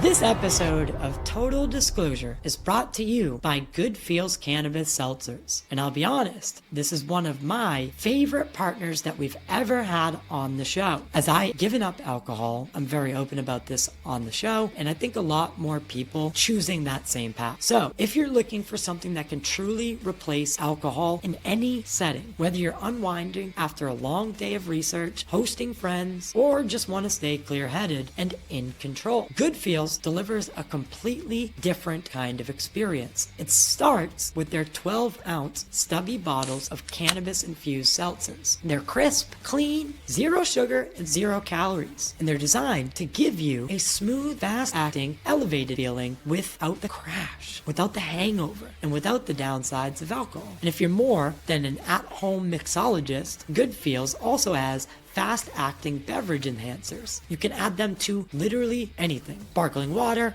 mocktails, whatever you like, and create your own customized experience. This isn't about checking out, it's about tuning in, staying present, and upgrading the way that you kick back and relax. And right now, listeners of Total Disclosure get 20% off their order. That's getgoodfeels.com for 20% off exclusive to this audience. Good Feels Cannabis Seltzers. Replace the alcohol, keep the experience, stay in control.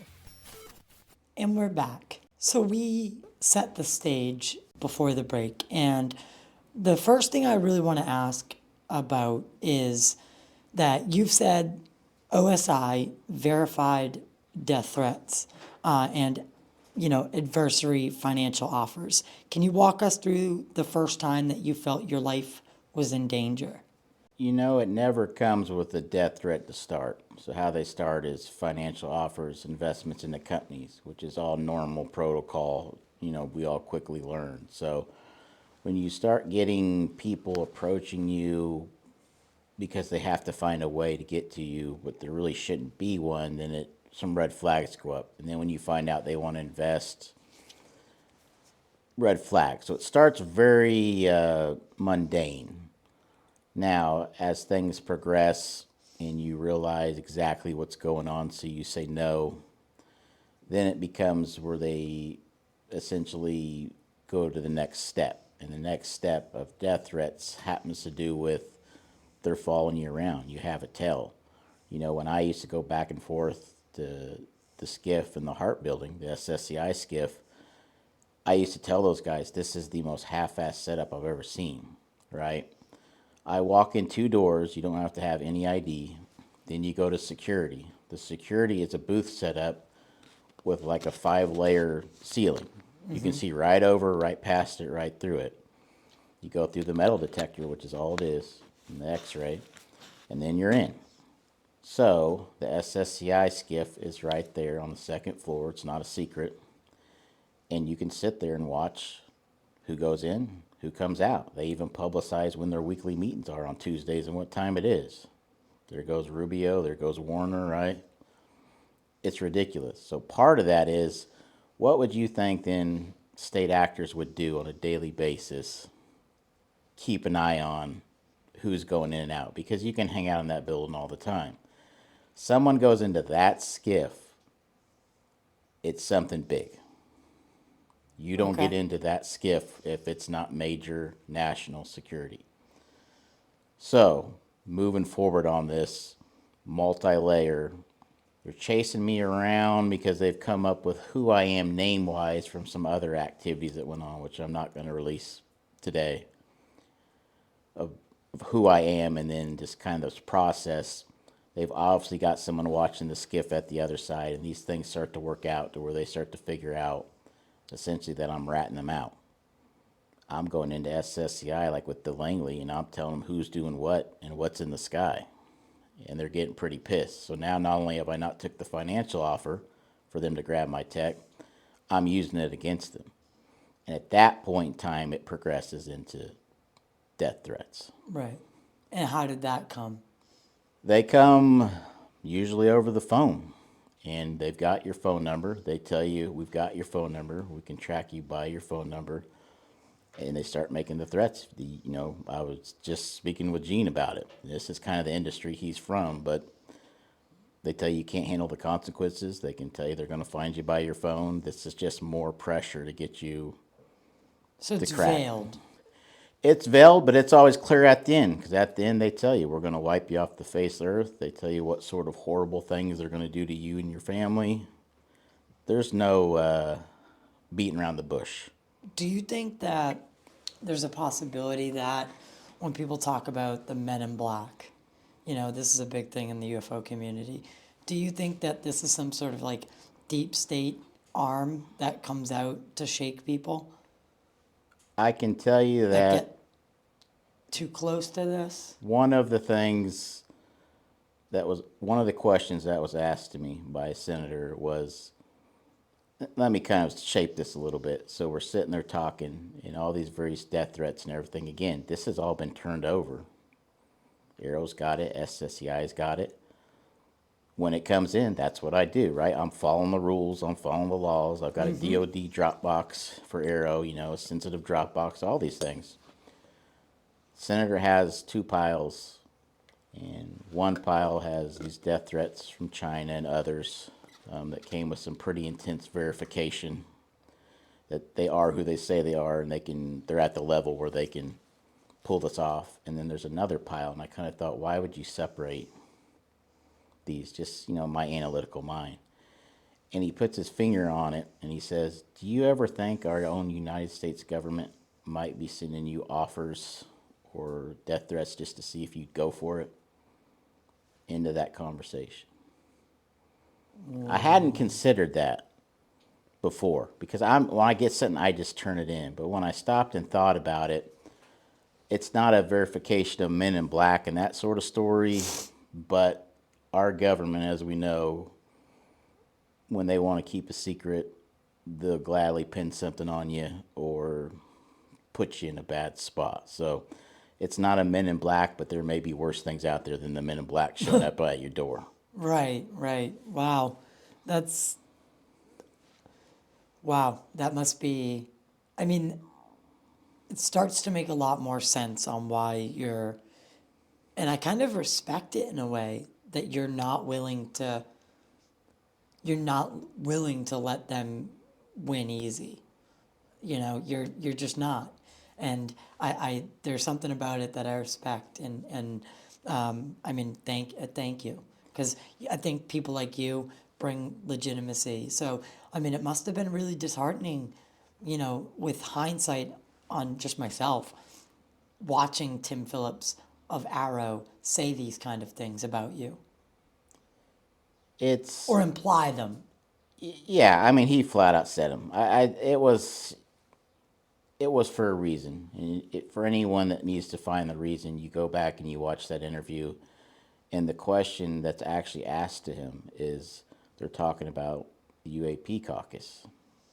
And has nothing to do with the Senate, has nothing to do with witnesses, nothing. And then the question is, what was it like essentially to work with members of that, caucus?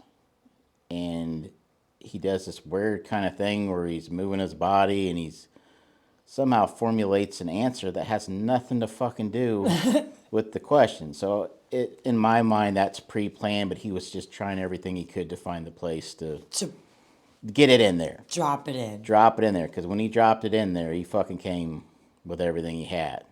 So the statement of, we believe one witness was trying to extort AARO and the government, and then going into how he wasn't a medical professional, but based on what he was told, he wouldn't want me around his family, and then further dictating that supposedly it was handed off to the FBI to look at me. What that actually achieved was, number one, a hit on my business. So now I run a business that's trying to extort the United States government. People don't understand how close I got over years of dealing with these people. We'd go to the pub when I was in DC and we'd have drinks or food a lot of times when I'm in town. We know about each other's families, right? Because I've got security issues. They're coaching me through it. They knew how involved I was, all my kids' activities. I mean, like, me and my wife win awards for, volunteering at the school and stuff. And so, like, everybody knew how wrapped up I am with family life. So then what do you think he went for? Business and family. Business and family. And the family that I wasn't safe. This is coming from a guy who, although he was on the deferred retirement, was still on a paycheck. He hadn't retired yet. He's still getting a paycheck. No, they just asked him to sit it out. Sit the rest out. Correct. So he's still a government employee, came out and said that I wasn't safe to have around one's family. Now, if my name comes out, what do you think every parent of every one of my kids' friends, do you think that school would ever let me back in there? It will be a massive story on, you have this madman that he's framed me as. So he's trying to basically say, shut the fuck up. Don't come out talking, because if you do and your identity's out, you're ruined. We're going to bury you. You're ruined. Your everything, your personal life and your We business may life not ruined. be able to kill you outright, but you might as well be. Time to shut up. You'll want to be dead by the time we're done with you. Well, the way that I found out about what he did on that podcast was my phone started going crazy, going off. It was blowing up. And I was like, let me check it. And again, I'm not going to say the names of people who still have my back that I've worked through with these various, committees and branches. But that's who it was. And the exact statement essentially was, you've been marked for death, man. Like, you're in trouble. And I was like, the hell are you talking about? I just checking my phone here. Right. This has to And be. as they work through it, it makes perfect sense. So right now, some of the stuff Tim Phillips forgot to remember in that statement was that you have verified death threats against you from countries. Now, Tim Phillips has just went on what will be viewed by everybody, because national, state actors, anyone that's former this or that, especially an SCIFs, like he said, serves at the pleasure of the president. They watch everything you do to see if there's any hints. And he's just went on essentially and said that the guy that they know that they're tracking me, so they know me in that way, has physical material in pieces. And he verified it when Mick West said it. So when I got the message from these guys, they were like, you got to watch out for fucking home invasion, kidnapping. Nothing's off the fucking thing. You have material pieces of a technology that's going to rule the fucking world. And it's just been announced you have them on your possession. You're fucked. This must have been the day that you're... Think about what a country would do and what they do to steal our technology. The sort of levels of thousands of people that end up getting caught, going to jail, the money they spend. Now you're saying, hey, that guy, if you can track him down in his fucking house, which is what they were trying to say, has the technology. He's got something in his home. It's the easiest path to the greatest creation in the world. You just got to get him. And if people want to not take what you just said seriously, I implore you, to look around at the missing scientists, the missing generals, the dead people, all seemingly connected with aerospace, nuclear, and, engineering capability. So this is real. Like, I can't stress that enough. And it is becoming clear that there is some sort of civil war happening behind the scenes in government and military industrial complex where some people want this out there, right? They want to start advancing it because clearly it's not working in a silo.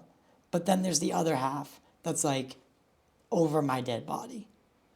Correct. And just, my personal thoughts on this, just like we looked at different things, and maybe it's this, maybe it's not that. With a lot of people, I agree the list is probably too extensive on there. But what I will also stress is this stuff really does happen. I can't say it happened to these people, but individuals don't understand the sort of pressure they put on you when and they've found you for technology to either take a deal, steal it, whatever the fuck they got to do. The amount of offers I've had from pretty women to take an all expense paid trip to China, which is going to be a one-way ticket. I mean, they hit you with every fucking thing they have. So I don't know if this happened to these people, but this is a real current in the process going through. I mean, do we need to look at like the Epstein stuff for further proof of? I mean, this is the world. I think people. It's dirty. It's dirty. Yeah. It is dirty. Do you think that? I guess I don't want to get too speculative with this, but let's play a hypothetical out. Sure. Just because I want people to hear it. Pretty girl asks you to go to China, all expenses paid. You get there. What happens? What do you? Correct. So obviously it depends on the situation, but it's very easy for them to get you over and take money, take what you want. I mean, there's always a progression into it. For me personally, there's no pretty girl there, right? It's a one-way ticket. But the offers that I got, and this has all been reported, I mean, again, everything I got, I turned in. There's no secrets. You get a random, oh, sorry, wrong number thing, and then talking, then the picture of it, and then it's like, well, I live in here, I live there. Oh, really? This happened to live in D.C. when you just happen to be going to D.C.? That way you want to get a drink, right? Then it progresses into like, do you know about China? Like, do you like China? So then if you say no, and I don't have anything against Chinese people, Asia, plenty of friends, by all means. But when you're talking to a fucking spy, you're a little nastier, so you can play that angle or you can play the other angle. But what essentially the alphabet agencies were telling me is like, you got to have more than just a text. You got to get some sort of location from them. You got to get some sort of phone number, something we can exploit to catch them, right? So this is why you got to talk a little bit and get some information. So then they've got a place you can stay while you're up there in DC. Well, guess where that information went? Right over to the fucking authorities, right? Because now you've got a location. So that's the process of it. I mean, I've been married for a long time. They're trying to get you to trip.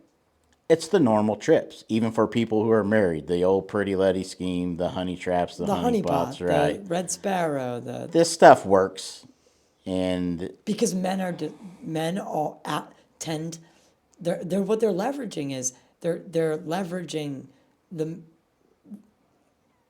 I mean, again, this is a society that allows like OnlyFans to exist, right? Yeah.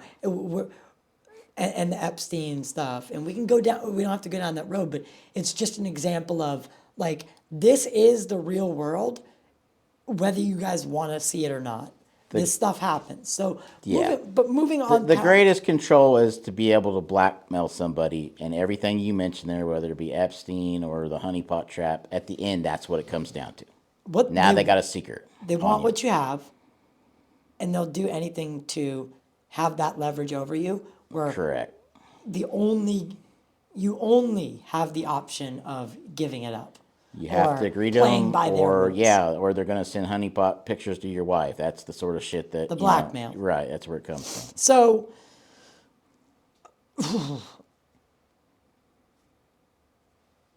what you had mentioned something to me about Admiral Tim Gaudet. I don't know.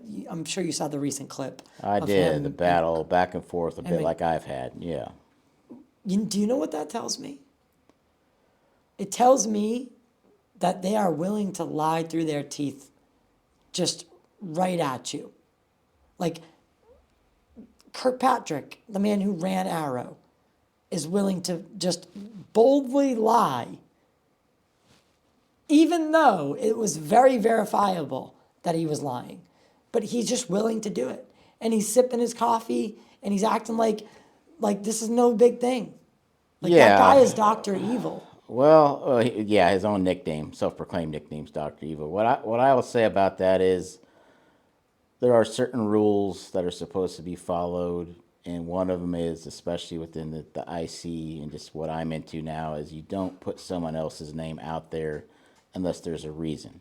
So when Tim Phillips, essentially led everybody to it's me, there's a reason. Kirkpatrick, whether you like him or not, has never burn-nosed my ass, right?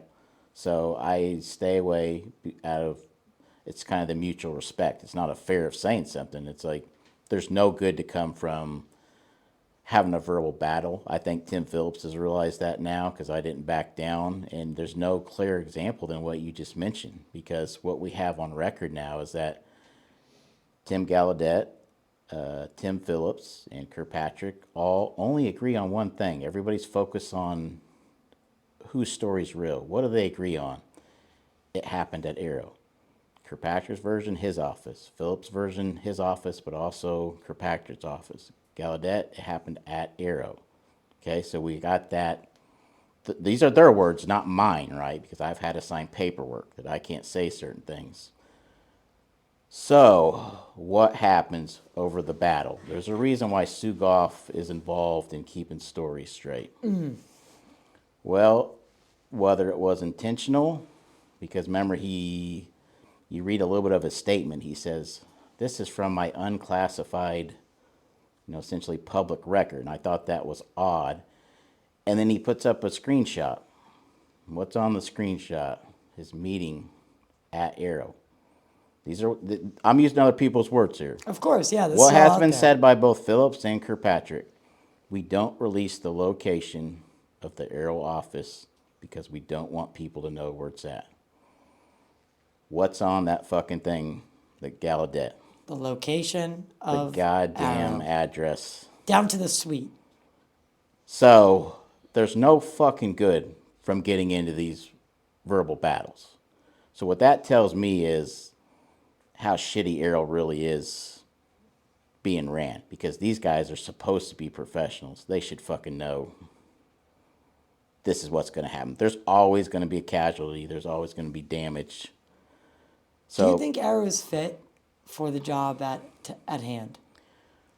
AARO is being assigned a job they don't want versus are they fit? So analyzing things that don't have a UAP or orbs attached to them, they're probably pretty good at it with the experts that they have. What is this? Is it a Chinese this? Is it this? But they don't want the job of UAP. Even me, I'm willing to still say we tried to analyze as best as we could. We still kept somewhat of an open mind, but followed the evidence. For them, it's definitely a no as it comes in. So with that, I can't say they're good for the job because they won't give it an honest look. I found out today. So I recently interviewed a Connecticut state legislator, Joe Hoxa, and I woke up to a text today that said that because he had entered a bill for Connecticut. I'm familiar with it, yeah. Yeah, for the state to study UAP. And they were going to stand up an investigation that included, professor at university and all that. It went into appropriations, right? Meaning the money was going to go there no matter what. Like it was already pretty much greenlit. At the last minute, they went and the money's still being allocated for a UAP study, but now it's going to be done by AI because they don't want to actually hire anyone human, and they went with the Democratic candidates version of the program. So they last minute redrew up an alternate plan that included only an AI investigation. So it's just like, yeah, what are we doing here, guys? Well, like, what are we doing? Just so I'm clear on this, and I mean, again, this isn't about me telling the story. There's a reason why these have been admitted by multiple politicians, the Pentagon. You have someone in more than once in a SCIF with sitting senators who are on committees that can verify everything you say while you're there. They send someone out the door to verify it. Because unbeknownst to some podcasters, you can't have electronics inside of a SCIF. No, so for anyone who doesn't know, it's essentially a Faraday cage, right? You're locked in a bank vault. Yep, essentially. So if you say this was there at this GPS, and they go and they call NGA or whoever the hell they need to call, and they get an answer back, and they come and give you a nod, yeah or no, and you don't get multiple meetings over years unless you're getting all yes. Right. So with that said, I say this in certainty, as much as I like what they're doing, a college or institution will never fucking solve this or find it in the sky, because you don't have what you need. Not just funding, the knowledge. You don't know what you're looking for. I agree, but the point being is, you can control artificial intelligence. You can't necessarily control, you don't always have control over human, right? So, if they were to find anything, now it's an AI, and, they write the code that does this. Yeah, I mean, my point I'm trying to hammer down is it's the same way as the Galileo project. It's not going to fucking find anything. I'm telling you now. This is the program by Avi Loeb. Right. Yeah. None of this shit's going to find anything. By all means, I'm the only one that's got the track record, can bring it in. And none of that stuff works. So what I'm trying to tell people is not brag about myself. I'm trying to say what you do is very important. And when you instantly do something that's not going to work, and it doesn't mean because it's not with good intentions, right? Like, I love, I've saw the interview. He's got all good intentions, but he doesn't, how would you know the answers of how to set this up? It's bad in the end, because now what you have is another state's going to say, well, I know the one up in Connecticut spent this much money and didn't find it. And so that's where I'm trying to angle people into, like, where you put your money and who you put your backing to in this community does have an effect. Okay, fair enough. And that's fair. You're fighting the Invention Secrecy Act, which you had mentioned before. And you claim that you're winning, I would assume. Yeah, if I was losing, I wouldn't be here, because you can't say anything. What does that battle look like right now? Yeah, again, we're exposing secrets, not just military, technological secrets, but how the government really operates. When I got out of the FBI office, they mentioned ITAR, right? Because I've had to go through all this. So what is ITAR for anyone who doesn't? ITAR is International Traffic of Arms Regulations to the Department of State. And basically what it has to do with is any technology they determine they should control, which, by the way, it's a massive umbrella. It's not just stealth planes. You could be talking about anything, right? At one point in time, they even try to regulate gunsmiths. But the Invention Secrecy Act, again, was put in as a clampdown on... It's the other part of the box. The first part of the box is ITAR, because ITAR is separate. But what ITAR says is you have to turn in the schematics, basically, and the information about it. They want to essentially know everything, how it's made, what it can do, and then they look at it and they determine what else could it do, not even just what you're pointing out. And then they regulate who you can talk to. Every marketing material that you're going to have to sell this has to be approved. Every person you want to talk to has to be approved. If you sell it, it has to be approved. So they control everything. There's no court system to go to. So if I want to sell something, or I want to talk to somebody in another country, it all has to be pre-approved. Has to be approved. And ITAR, although we didn't go through with the application because they were really honest, like wanting to know how to make it, and it's like, we're not going to we're not going to go through approval if we have to tell you how to make it. Like, that's just another screw job of, more requests for more information, requests for information. It's a disaster. So if you violate that, and they can also just tell you violated it, you don't have to have approval. You're talking about millions per fine, federal pen time. I mean, it's fucking Again, come back down to- on you. Come down on you. So the other side of that is you say, okay, let me patent this. You go through the U.S. Patent Office. It's the same thing in the Patent Office. For people that don't know, if you are a U.S. citizen, you have to go through the Patent Office. It doesn't matter if you're in another country. It doesn't matter if you paid for everything yourself. It doesn't matter if you only clean the floors where it was made. By law, you have to go through the U.S. Patent Office first. Mm-hmm. They look at it, Department of Energy, Department of Defense/War, even the, Commerce basically looks at it and says, will this throw the U.S. financial system to a mess? Does this mess us up on defense and military and so on? If they determine that, then they have the ability to implement the Invention Secrecy Act, which means you have a patent, but it's theirs. It's not yours until they release it. And why they have it, you cannot speak about it. That means to the public, that means you couldn't do a podcast like this and talk about the invention or how you're getting screwed. You can't even tell your own spouse. If you do, this is going to sound familiar, federal pen time and millions in fines. That's the fucking box. So now, who do you sell it to? You're stuck, and the only fucking customer is the U.S. is government. the U.S. government.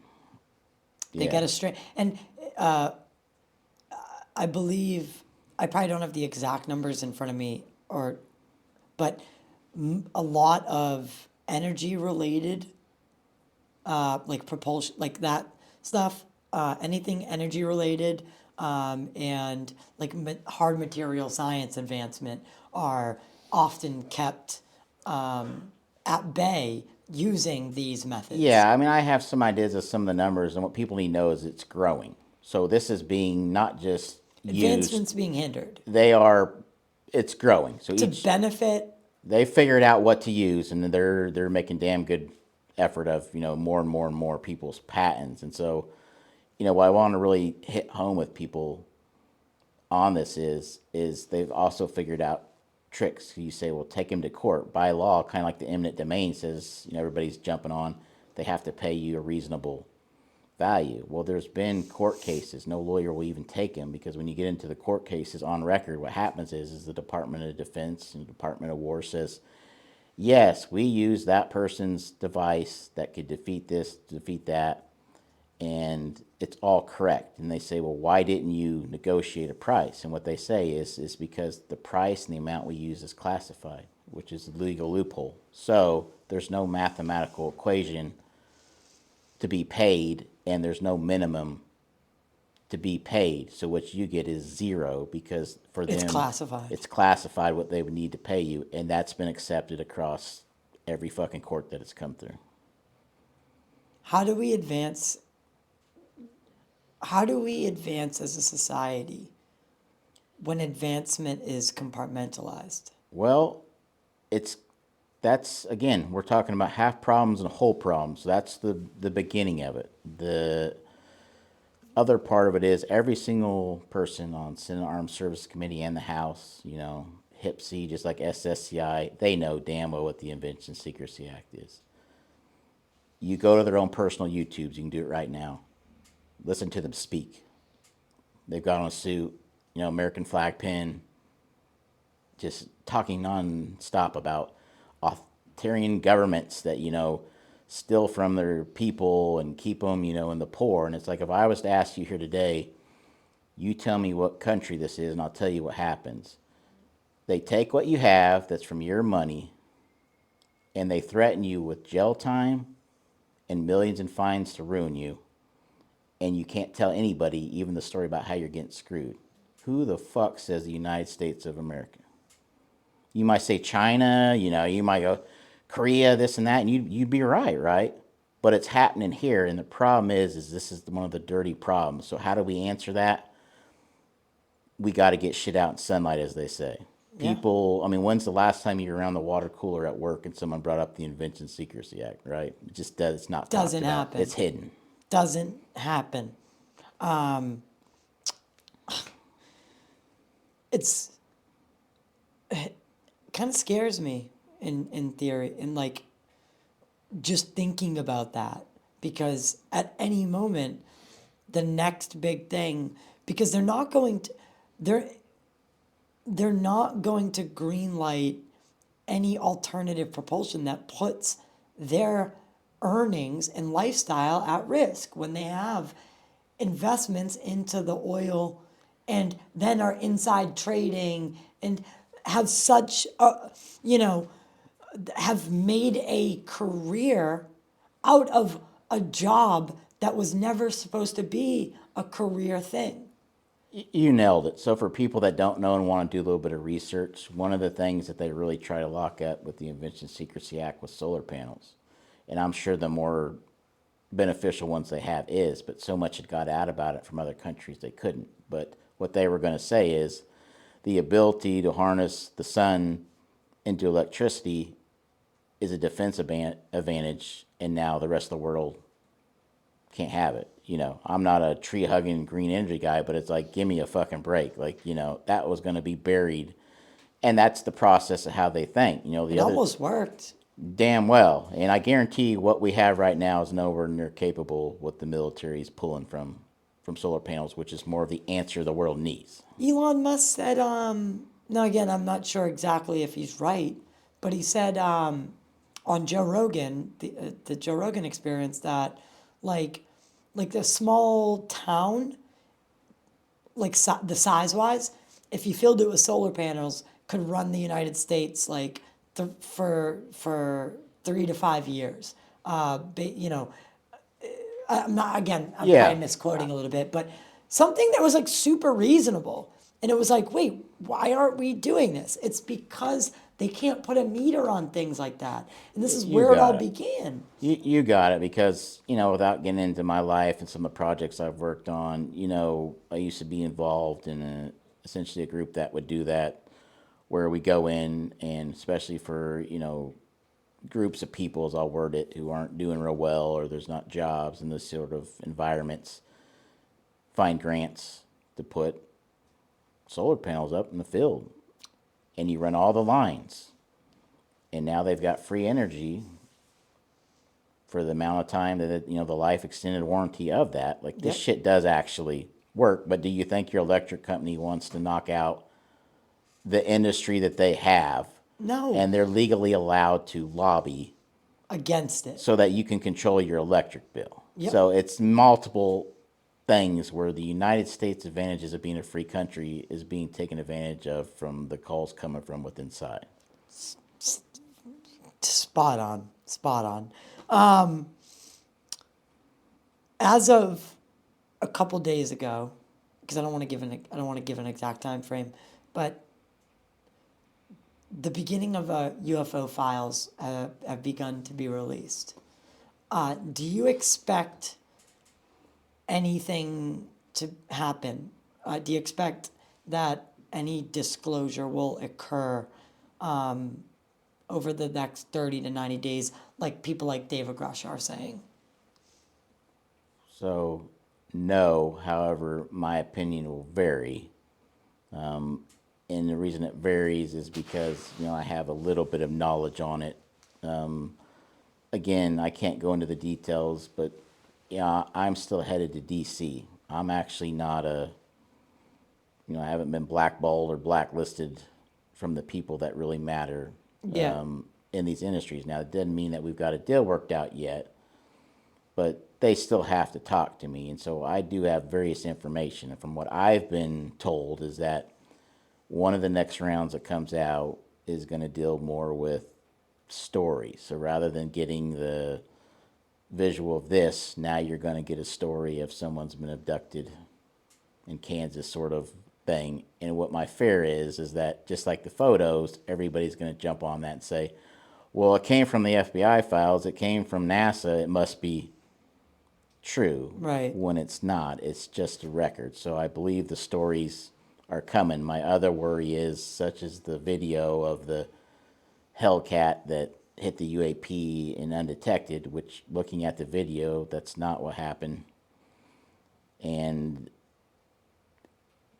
I've seen that video before. I've covered that a little bit before. That video was super You saw fishy. it before it was released in the congressional hearing.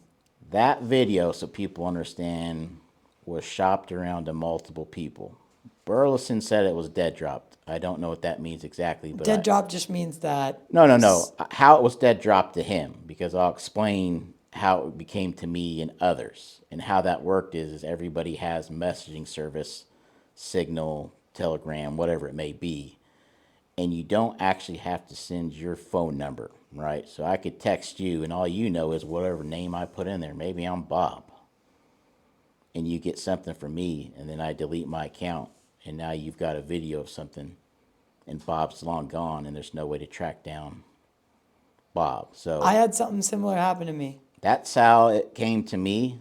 Someone threatened me and then just disappeared out of my inbox. Right. So, and I don't know if that's what he means. I would hope to God that someone at the house can't dead drop something under your door like anthrax and nobody picks it up on security, but somehow he got a hold of it, right? Other people, I'm not going to say their names, but what you have to ask yourself is who would have my phone number, Burleson's phone number, and some committee members in both the House and Senate in order to shop a video that is oftentimes longer in duration or a different cut. A different cut? A different cut. So you see it hit and you don't know what happened. It's got some tailings. Somebody else sees it and it goes down. What goes down? The alleged UAP, which is obviously not a UAP. So then that makes it a video that, and we've had people kind of walk through this, right? Maybe it hit a balloon and it crashed. Maybe it's this and that. So now you've propped up a video and they've kind of set you up to put this out. And then they can always hold that back and be like, well, now that it's got all this hype, let's release a video that shows something different because they want to discredit you. So I'm setting that up to say when the videos come, because we're hearing about them, some of them are going to blow our mind and some of them are going to, change our view of the world. Don't do narrative control. You got to really analyze these for yourself. And again, that's why I say, do I think disclosures coming? No, not from this.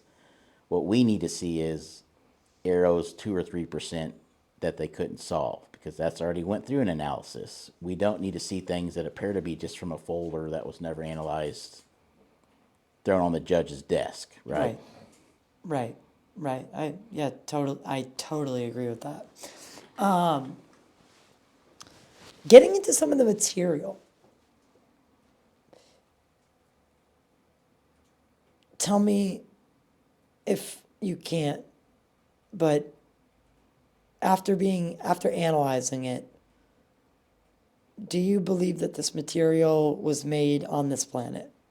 It comes from earthly material, meaning there's only so many elements we have, right? So some of the stories that others have said where it's not on the periodic table, I know nothing about that. What I can tell you is definitely can pull everything you need on a raw format from the ground. The trick really is this idea of you have to have a certain material from another planet. It's what it goes through in manufacturing that makes it what it is. That's the specialty. Okay, next question. The isotope ratios, do they match the manufacturing process of this world?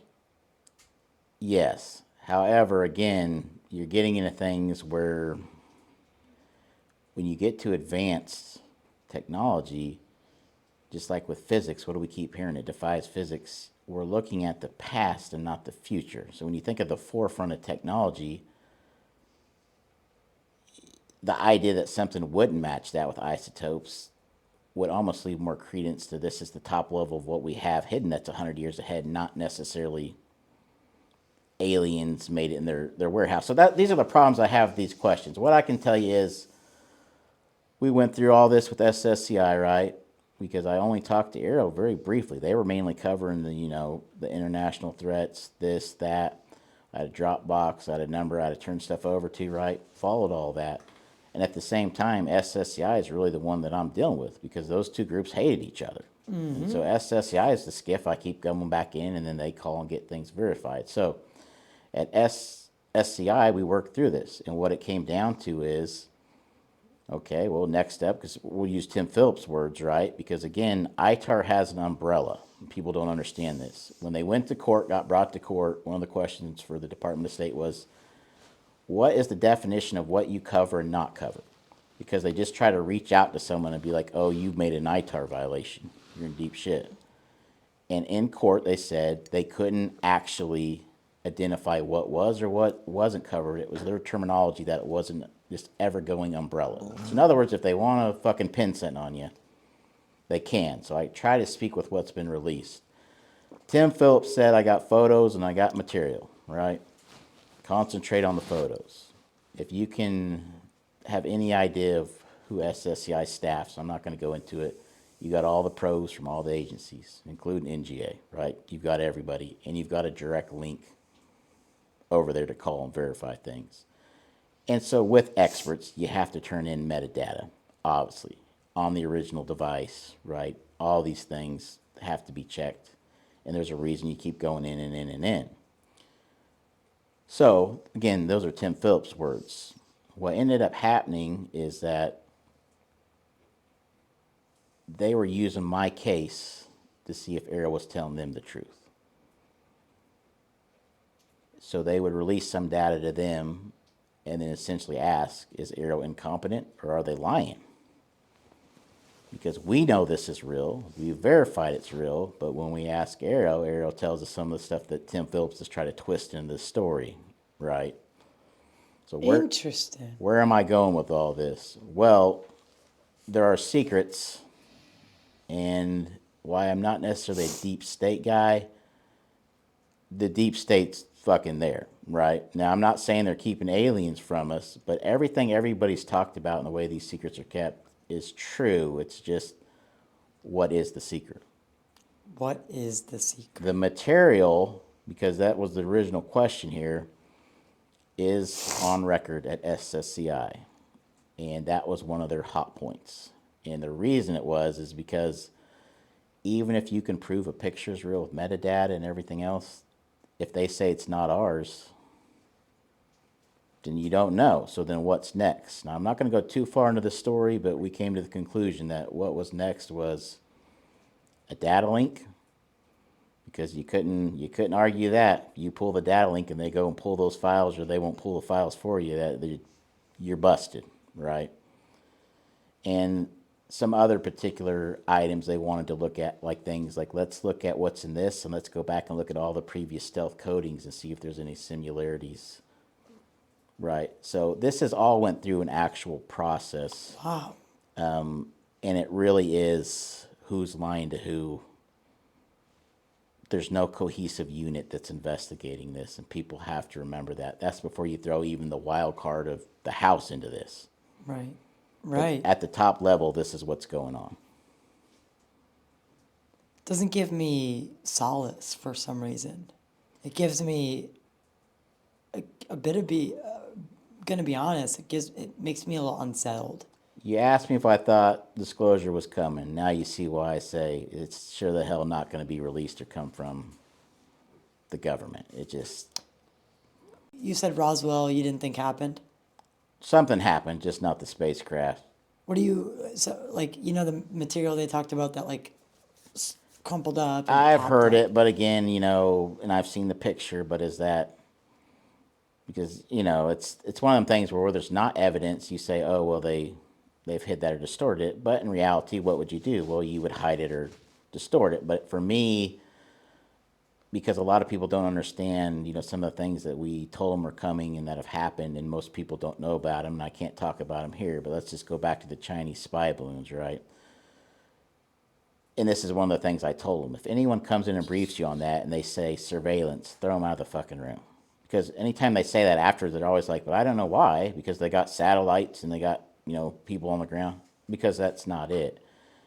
You have to study the psychological warfare and what the advantage is, right? So back, World Wars was going on and you get into Roswell, one of the things that Japan was going to do was send incendiary balloons, which if it wasn't for the Chinese spy balloon would sound like a ridiculous half-ass plan, but now people understand how jet streams really really function. work. Yeah. And the plan was they were going to send so many of them, they fall into, Yellowstone, forest fires, cities. And just engulf the country. And for anybody, especially those in California, that know you can't fucking put the fire out. So what that says is you're being attacked in your own borders, and it's not because there's balloons. You just think they're over here on your property. So what do? You say, look, sorry, such and such country, but we're getting the shit beat out of us. You pull all of our soldiers back here, which is what the plan. So now what happens in World War II if the U.S. brings everybody back because the fucking United States is on fire and we're being attacked from within? The Nazis take over Europe. It doesn't look good. So this is still something to this day that is used. And so what happened with the Chinese spy balloon? Go back and look. Every single politician turned on the other group. Every Republican said it was the Democrats' fault. The Democrats said it was the Republicans' fault. Shoot them down. What the fuck's going on? All hell broke loose exactly like they wanted to fucking see. That was the point of the balloons. So what's going to happen? It wasn't to collect data from the ground. It was to collect response.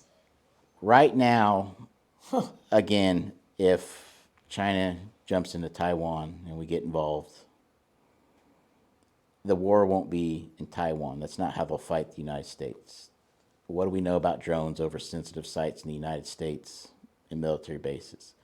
That's the signal. We fucking got you. And what are you going to have to do with all your equipment and your warships, right? Where do they come from? Off the coast, right? On Langley? You have to bring all that shit back here, and then they go walk right into Taiwan and win. This is the true definition of the 3D chess.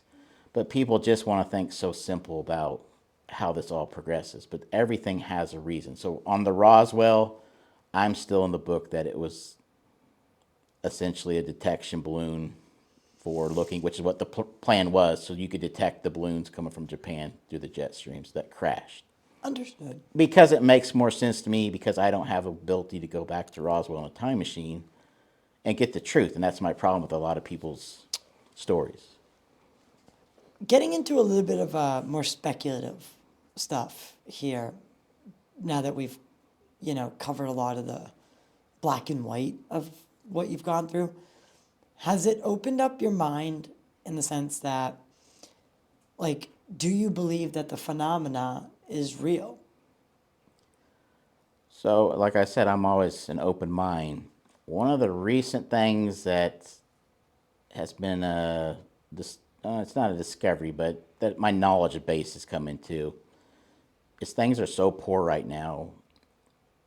Agencies or military branches, especially within the funding, if someone comes to them with the dreaded UAP, I've seen a UAP or I've got something, they call me. And they say, can you talk to this guy who's got this company, right? And it's not because some random person said that. There's always some legitimacy of why. I mean, it's already kind of been through the filter of, does this guy look real or not? And one of the questions I've been asked by a lot of people is about radiation. And I always tell them, no, such as the story I was talking about. There's no radiation there. And they've always brought that up like that's the big defining moment. So this particular technology that I went down and looked at for this company is, and I'm not going to get into it too much, but basically you have radiation in the sky that is able to be actually with scientific instruments, the results pulled down that says it's there. You can't argue that. Skies like, for instance, over Kansas or Missouri or Massachusetts, you can't have that sort of radiation spike to the point where these particular individuals think that it's a craft. Now, their equipment isn't set up like mine is to, pull that sort of data. Right, but they measure the radiation spikes. And so the radiation spikes say it's true. So how do I look at that? I say, A, we got to figure out what the fuck it is anyway. Right. Because how they were doing it and what that byproduct may be, someone else is going to figure it out. And then you don't have to send a nuke over in the Golden Dome. Sure the hell isn't going to pick something up that's launched from the ground 50 foot up by a foreign national. And now we've all got radiation, which has a bit of a shelf life in your water system and things. Yeah. So With that said, that's the first time I've seen verifiable information and data that says there is that possibility, and that's one of the things I want to go and look at, because I still have an open mind, but people don't like to hear it. Unless you finance this, it doesn't go. Because when I put stuff up, and you put stuff up for radiation spikes, that's not the same fucking drone. It's going to be difficult to find something to survive. We've figured out a way to do it, but I'm just saying, like, people need to focus. It's not like you can line it in lead. It's yeah, too heavy. right. And then you got to still be able to get the data. So what good would it be anyway if it was in a casing? So these are the things that I'm trying to find out, and I'm trying to move forward on. But again, even the representatives that could help me go forward on this with funding are all really centered around this idea of, if it doesn't have to do with psionics, NHI, or orbs, or any of the local celebrities, they don't want to hear about it. And it's like, start with the low-hanging fruit, right? Instead of just saying this and that, let's start at the drones that are over military bases. Let's work our way up. I fucking promise you, you will get to whatever's in the sky.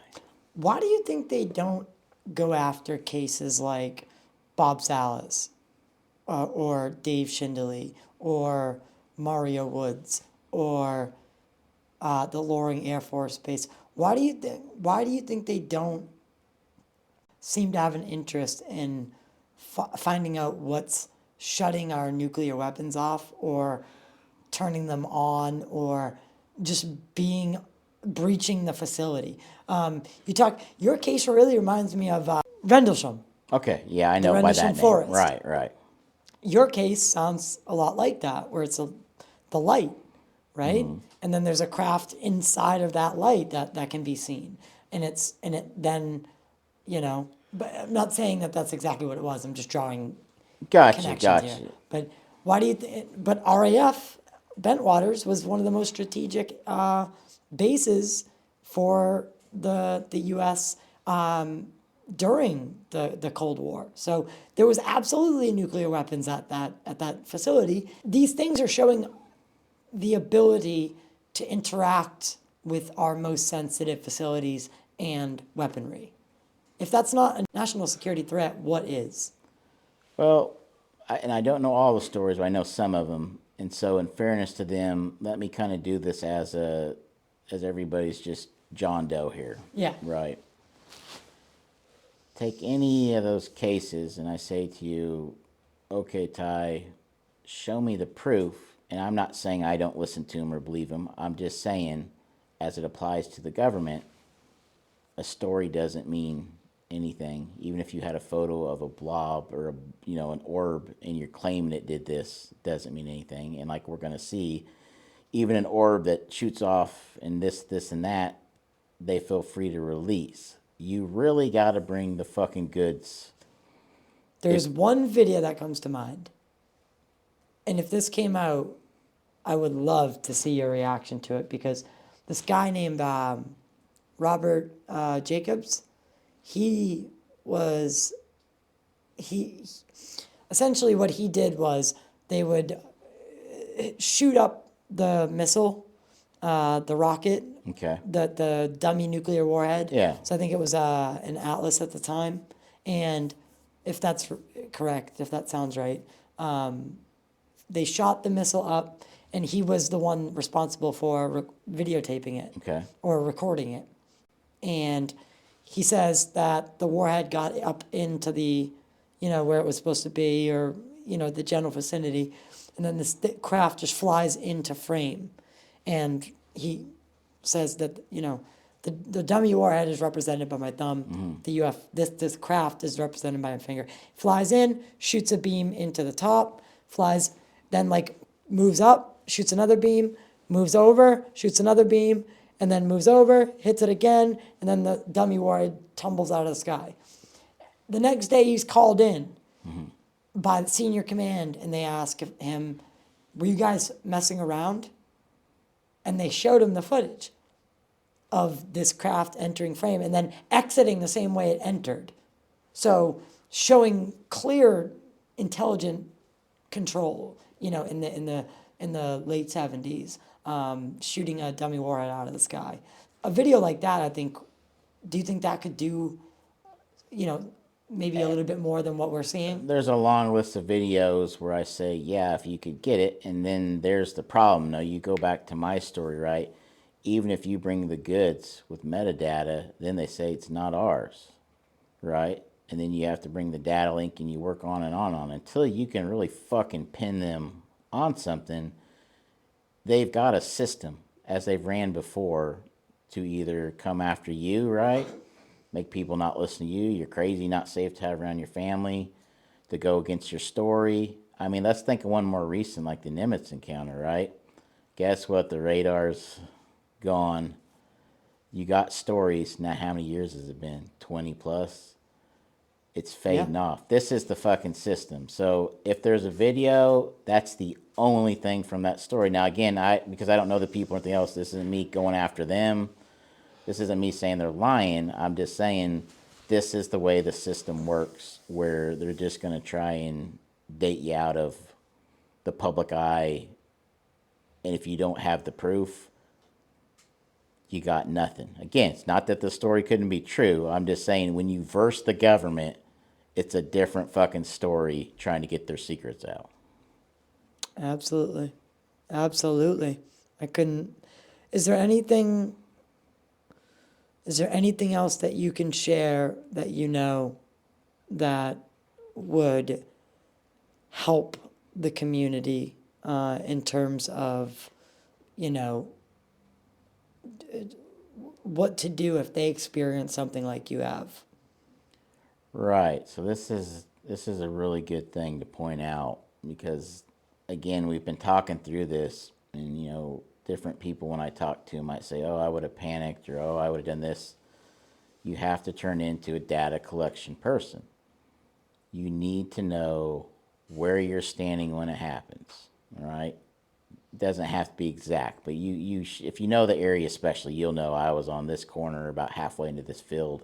Take note of that.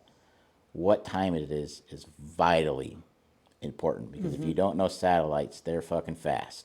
Okay, 2 or 3 minutes off, and try and use your phone, which would be generally correct versus a car clock or something, right? Right.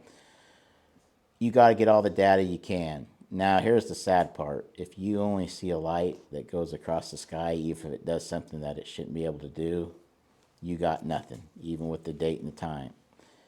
You're most likely never going to be able to get a video of it, or your phone's not going to want to pick it up. These are the challenges you should think about ahead of time. So what's more valuable? You kind of got to say that in your head. What's more valuable, spending my time or my eyes on, versus saying, oh shit, I pulled my phone out and I was trying to adjust it and it was a blurry, and people are saying, well, what else is going around? Did you look anywhere else in the sky? This is, you didn't check the time because you're trying to get a video. Granted, it should be time on it. So it's a per case basis.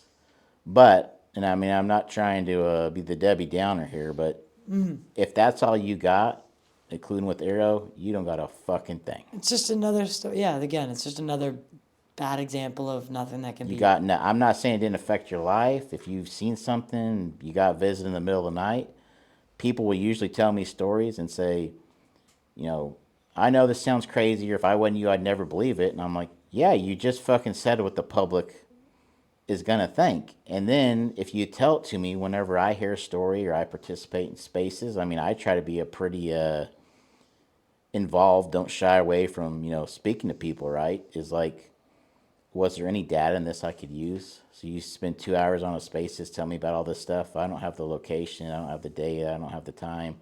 There's no real information I can go back and look at or try and get verified. You have a story, it affected your life. I respect that. But overall, to the movement, you don't have a fucking thing. It's a harsh reality, but I think it's one that needs to be said. I'm being harsh today so people understand this, because you don't move forward with stories is where I'm going with this. 100%. And we've kind of learned that from some of the hearings. So not everybody, but I'm not saying they're lying. Case in point. But you gotta fucking bring more than what you're getting. Absolutely. And what do you make of some of these politicians and representatives of, whether it's private companies and stuff like that, just military industrial complex. What do you make of some of these people coming out against investigating UAPs because they think it's demonic or angels and demons and we shouldn't be dabbling with that?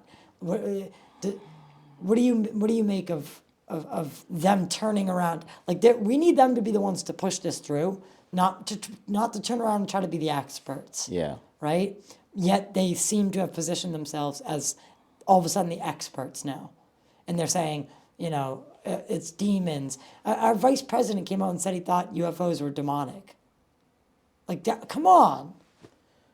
So, because there's a good example that just happened, I'm going to point to a little bit, and that was with the preachers that just came out and said they were on a conference call and they heard all this information. It's a good example. I'm not going to get into who said what or what I believe, but what I will say is, and let's go ahead and torch the place here. If I say to you on angels and demons, and I say, what's the evidence, right? I'm not talking about personal stories or you seen something and you had people with you, right? The studios had this, had that. You're talking about like what video, what metadata? What proof do you have for angels or demons? You can have proof that something happened, but you got to convince someone. What would you bring to the government that would be valid? And unfortunately, they wouldn't take that, just like they won't of whatnot. Like you've been through already. They come up with, maybe this happened because, But don't you find it weird that they make you swear on a Bible? Well, this is kind of where I'm going with this. So now we jump into, the point of that is you don't have anything other than belief. Doesn't mean it didn't happen. I'm saying what to present. Because, again, there's always someone that will say, well, there was too much, right? Too much pressure on the screw, right? That's the issue here. So... That happened to me. Right. Let's kind of go through now church, which is where we're going to torch the place. What evidence do we have? You pick the God, because there's more than one, of any religion of proof. Okay? And now, again, I'm not going to go into different religions, but like you get into things. They're all remarkably similar. And it's remarkably similar, but they're also not just the sky, it's the angle where it's like, there was this God that did this, and whether it be turn the water into wine or gave somebody certain stones to decipher, but he didn't show them to anybody, and he was the only one that got told how to do it. This is the genesis of all these different religions. Now, people are going to be pissed about this, but what I'm trying to say is, if there's no proof for one, and then that being this, demons and whatnot thing, and then the UFO thing, and there's no proof for the other, but the other, right, and we'll talk about one nation under God, is built on that, right? It's everywhere you swear on a Bible, like you pointed out. You've already got a belief system that is accepted. There will never be an elected official or a president that won't ever have to announce what church he goes to.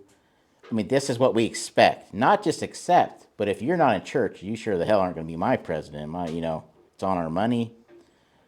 So that is an accepted answer, and that's how that's going to be pushed, is how could it not be, right? We swear on a Bible. We do this, we do that. So that's actually, and I'm not saying that's not his own personal feelings, right? But that's actually the easiest answer to give, other than to say it's all BS, because that would be accepted.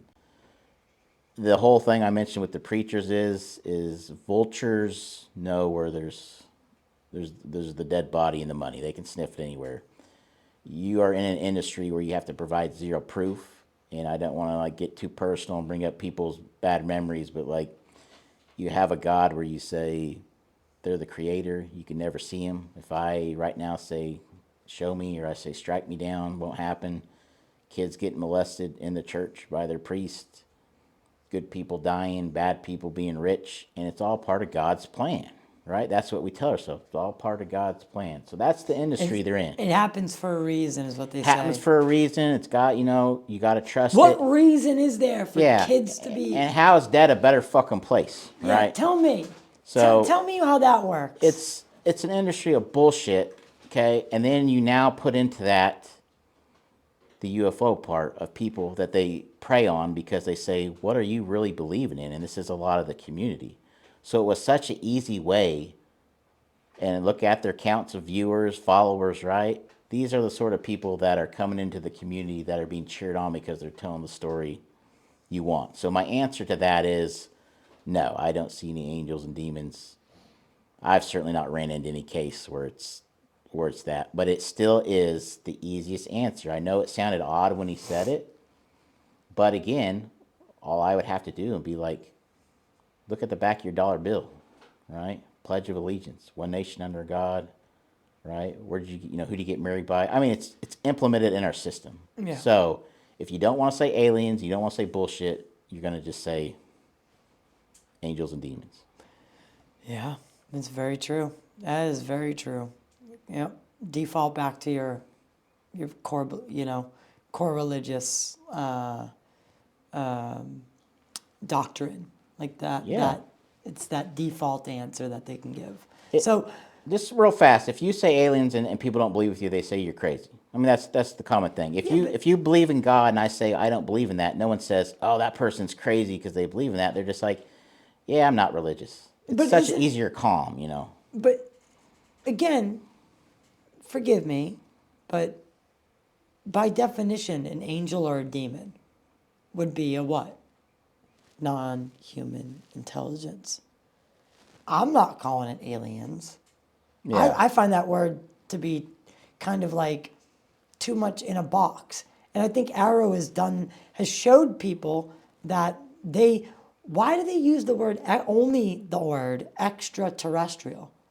It's a way of lying by omission, right? You're saying that we have no evidence of extraterrestrial life.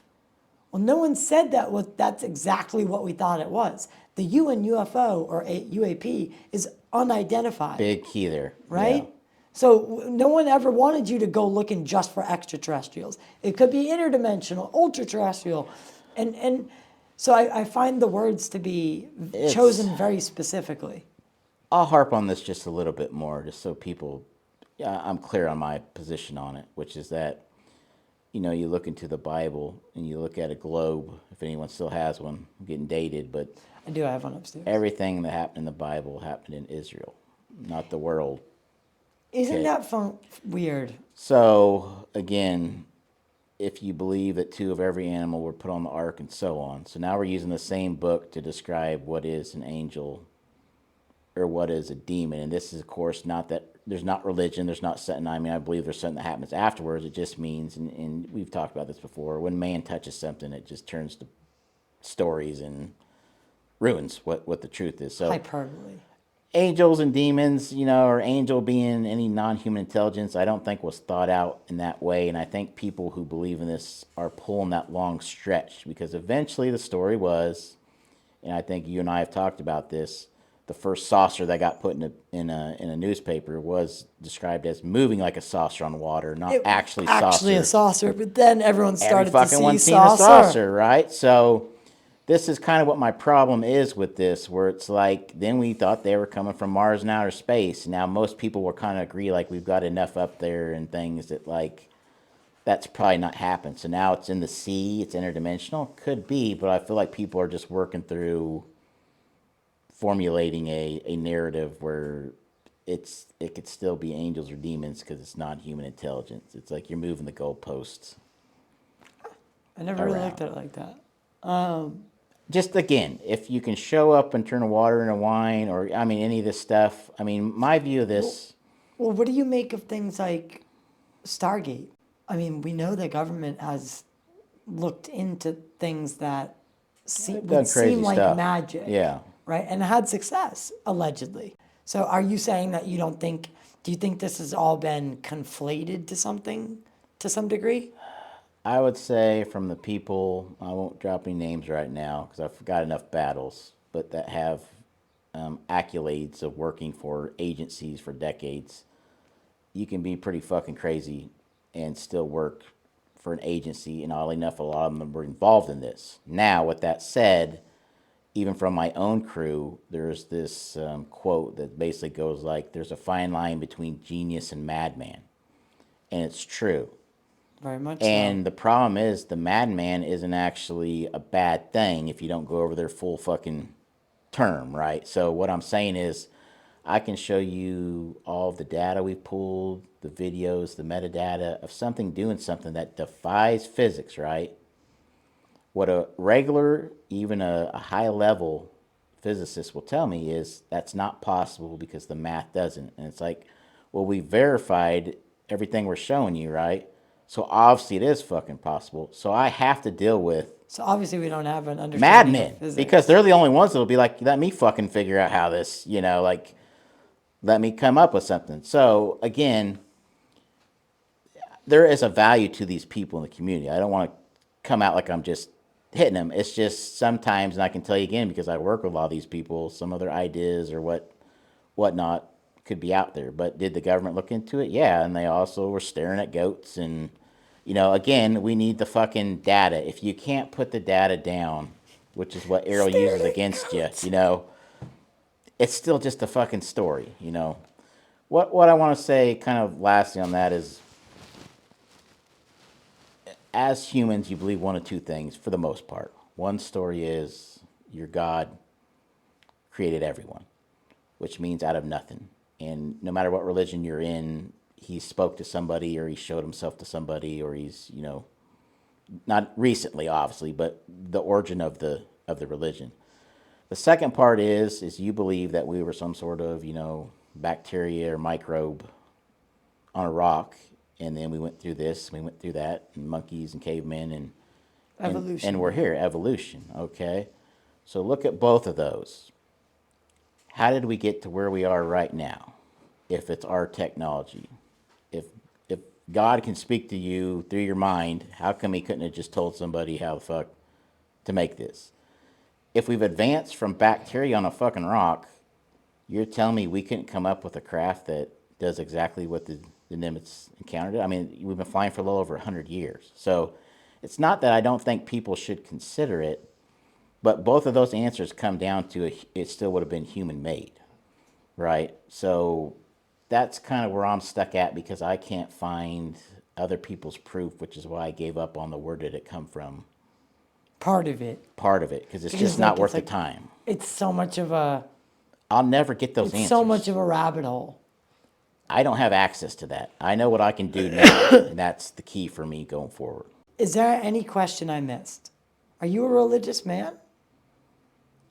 I consider myself highly religious. Don't attend church. Do you think there's an afterlife or? There is definitely something that happens when you pass away.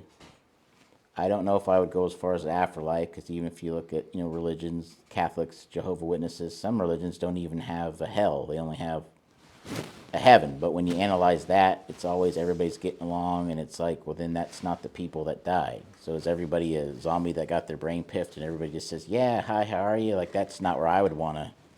It's not what I would call Yeah, heaven. right. I want the tie I fucking knew, right? Like, that's how you think about family. So again, there's so many problems in those stories, but I do feel pretty confident that when you pass away, something happens. I just don't have the answer of what, and I'm pretty sure what we've been taught everywhere is probably not the right story. Yeah, I'm with you on that. I'd fall into that same category of saying that I don't think we have it right, not even close. Because, and the reason I say that is because the one thing the universe doesn't seem to be is wasteful. It just doesn't waste anything. And seems weird that this would be all just for nothing, right? So. For sure. I mean, there's this question that's always like, do you think someone else is out there? And even people that are they're detested by the community, like Kirkpatrick, would be like, yeah, statistically, there has to be another life form. They usually say, in this universe, not galaxy. And, if you actually talk to someone that does that, like, believe it or not, there's people that do this. Now, if anyone that's seen Moneyball knows now about the professions, statisticians and whatnot, but they would actually tell you that if you looked at that modern, it would be the other way around. Because it's so rare, it's almost impossible to think that it would happen somewhere else versus the universe is so big, it's got to happen again. There's two ways to look at that. To phrase that, yeah. right? So again, We know, we're pretty confident there's nothing else in our galaxy. There's no, how would you know, right? But again, it may just be the one thing. Now, with that said, That scares me more. well, here's what I always say, because this is what I think about, right? Like, I don't think about the aliens. I don't think about where did this come from. I view it in this sense. One of the things that happen when we go into SSCI is they kind of want to know, like, how to battle with AARO, right? So in every fucking briefing, I had this section called Walking Down a Physicist.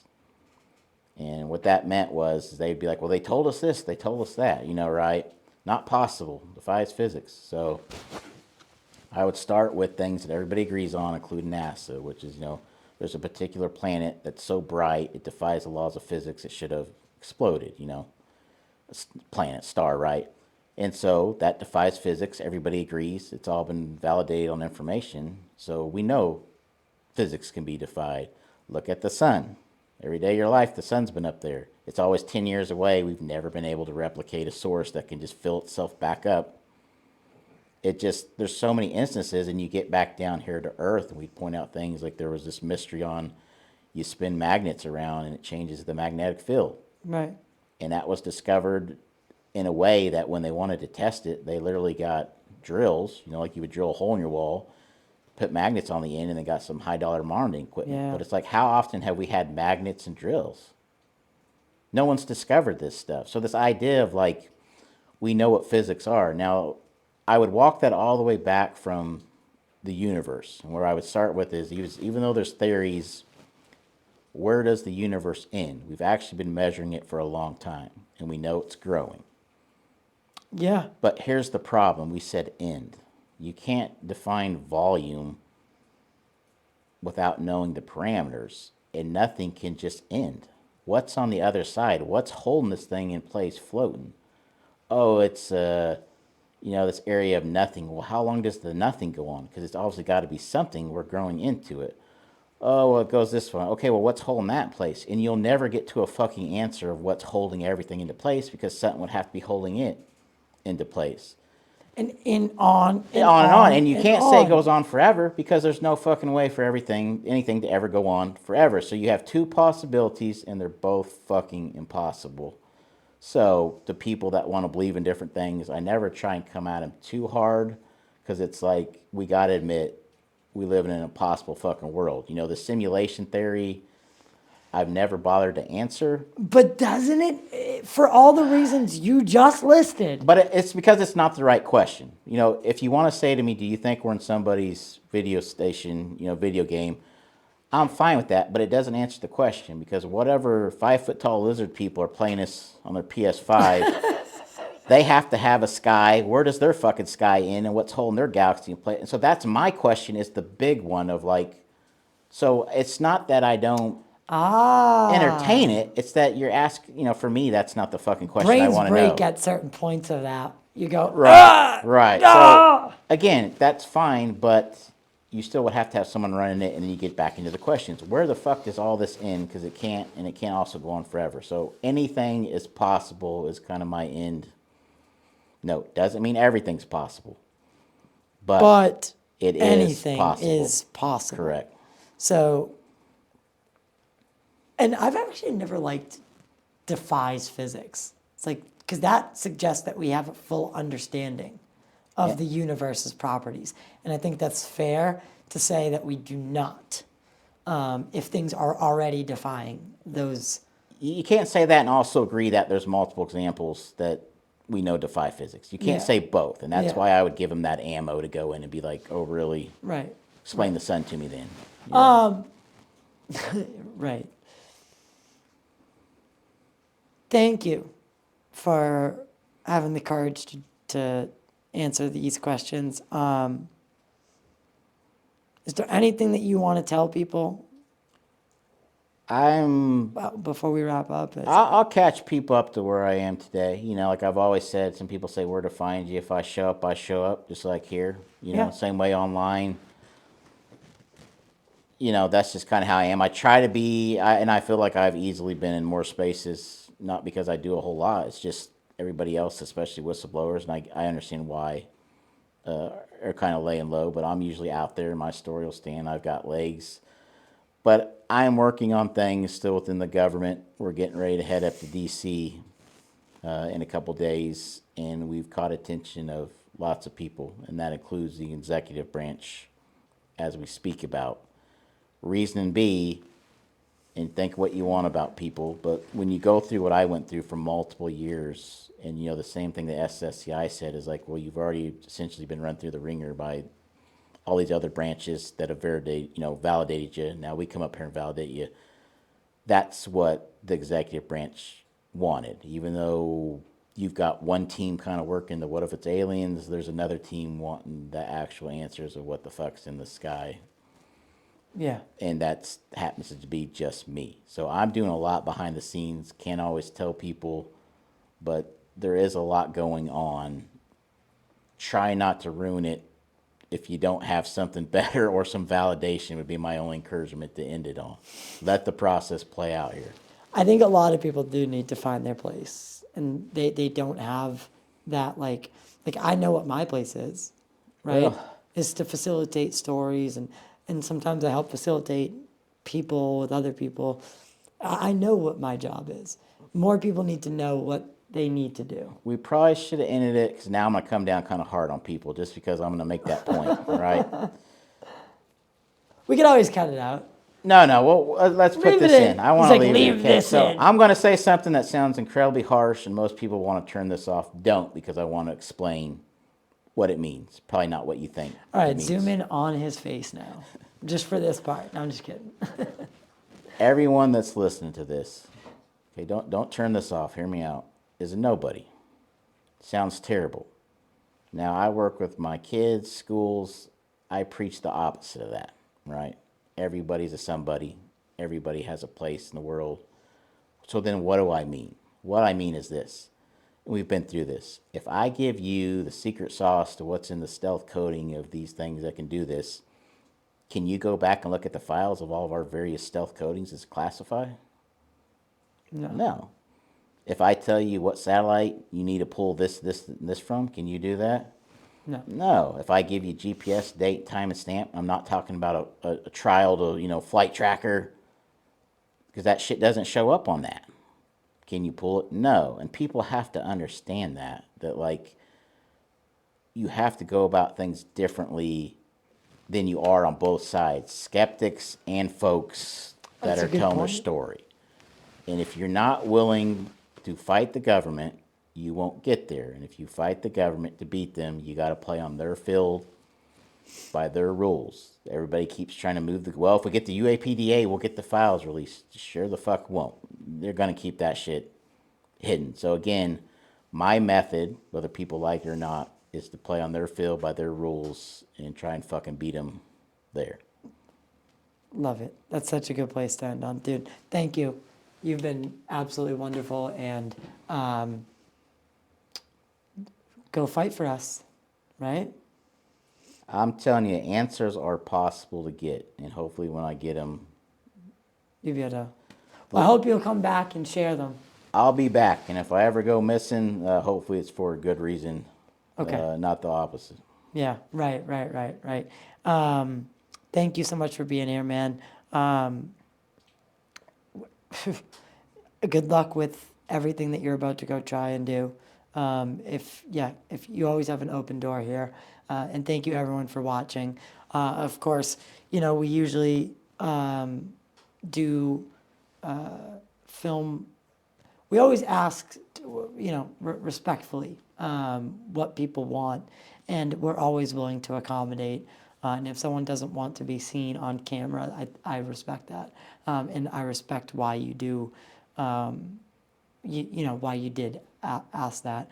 And for anyone else who thinks that you have to go on camera or have to be seen, or can't protect your family, just know that that's not the case, and we are willing to work with you to better humanity, and not put you in danger. So this is a safe place. We try to make it a safe place. Gene's always great, and I can vouch for that. you can attest to that. So thank you again for doing this today. You go by Whistling Mike, just Mike's fine. on this on X. So I'll put that Yeah. link in the description below for anyone who wants to follow you and hear more of what you have to say. And for everyone else, stay humble, stay kind, and stay vigilant. And we'll see you next time.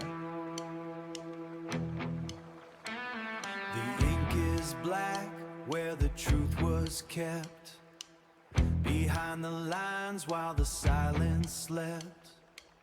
We trace the static on a lonely wire.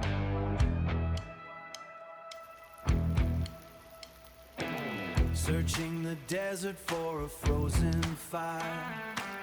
Horizons wide and the night is deep.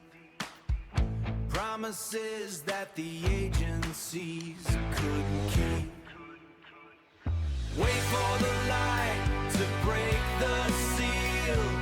Nothing remains that they can conceal. In the total disclosure, we find our way through the redacted to the light of day.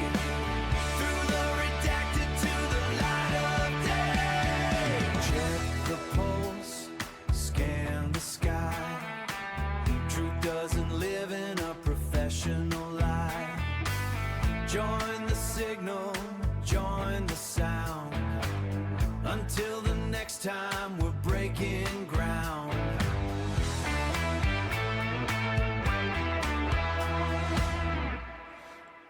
So for 10 minutes, we hit this thing with everything we had to document it. I just spit my coffee out. That was hilarious. Outtake. All right, I gotta stop hitting this fucking thing. All right, it's too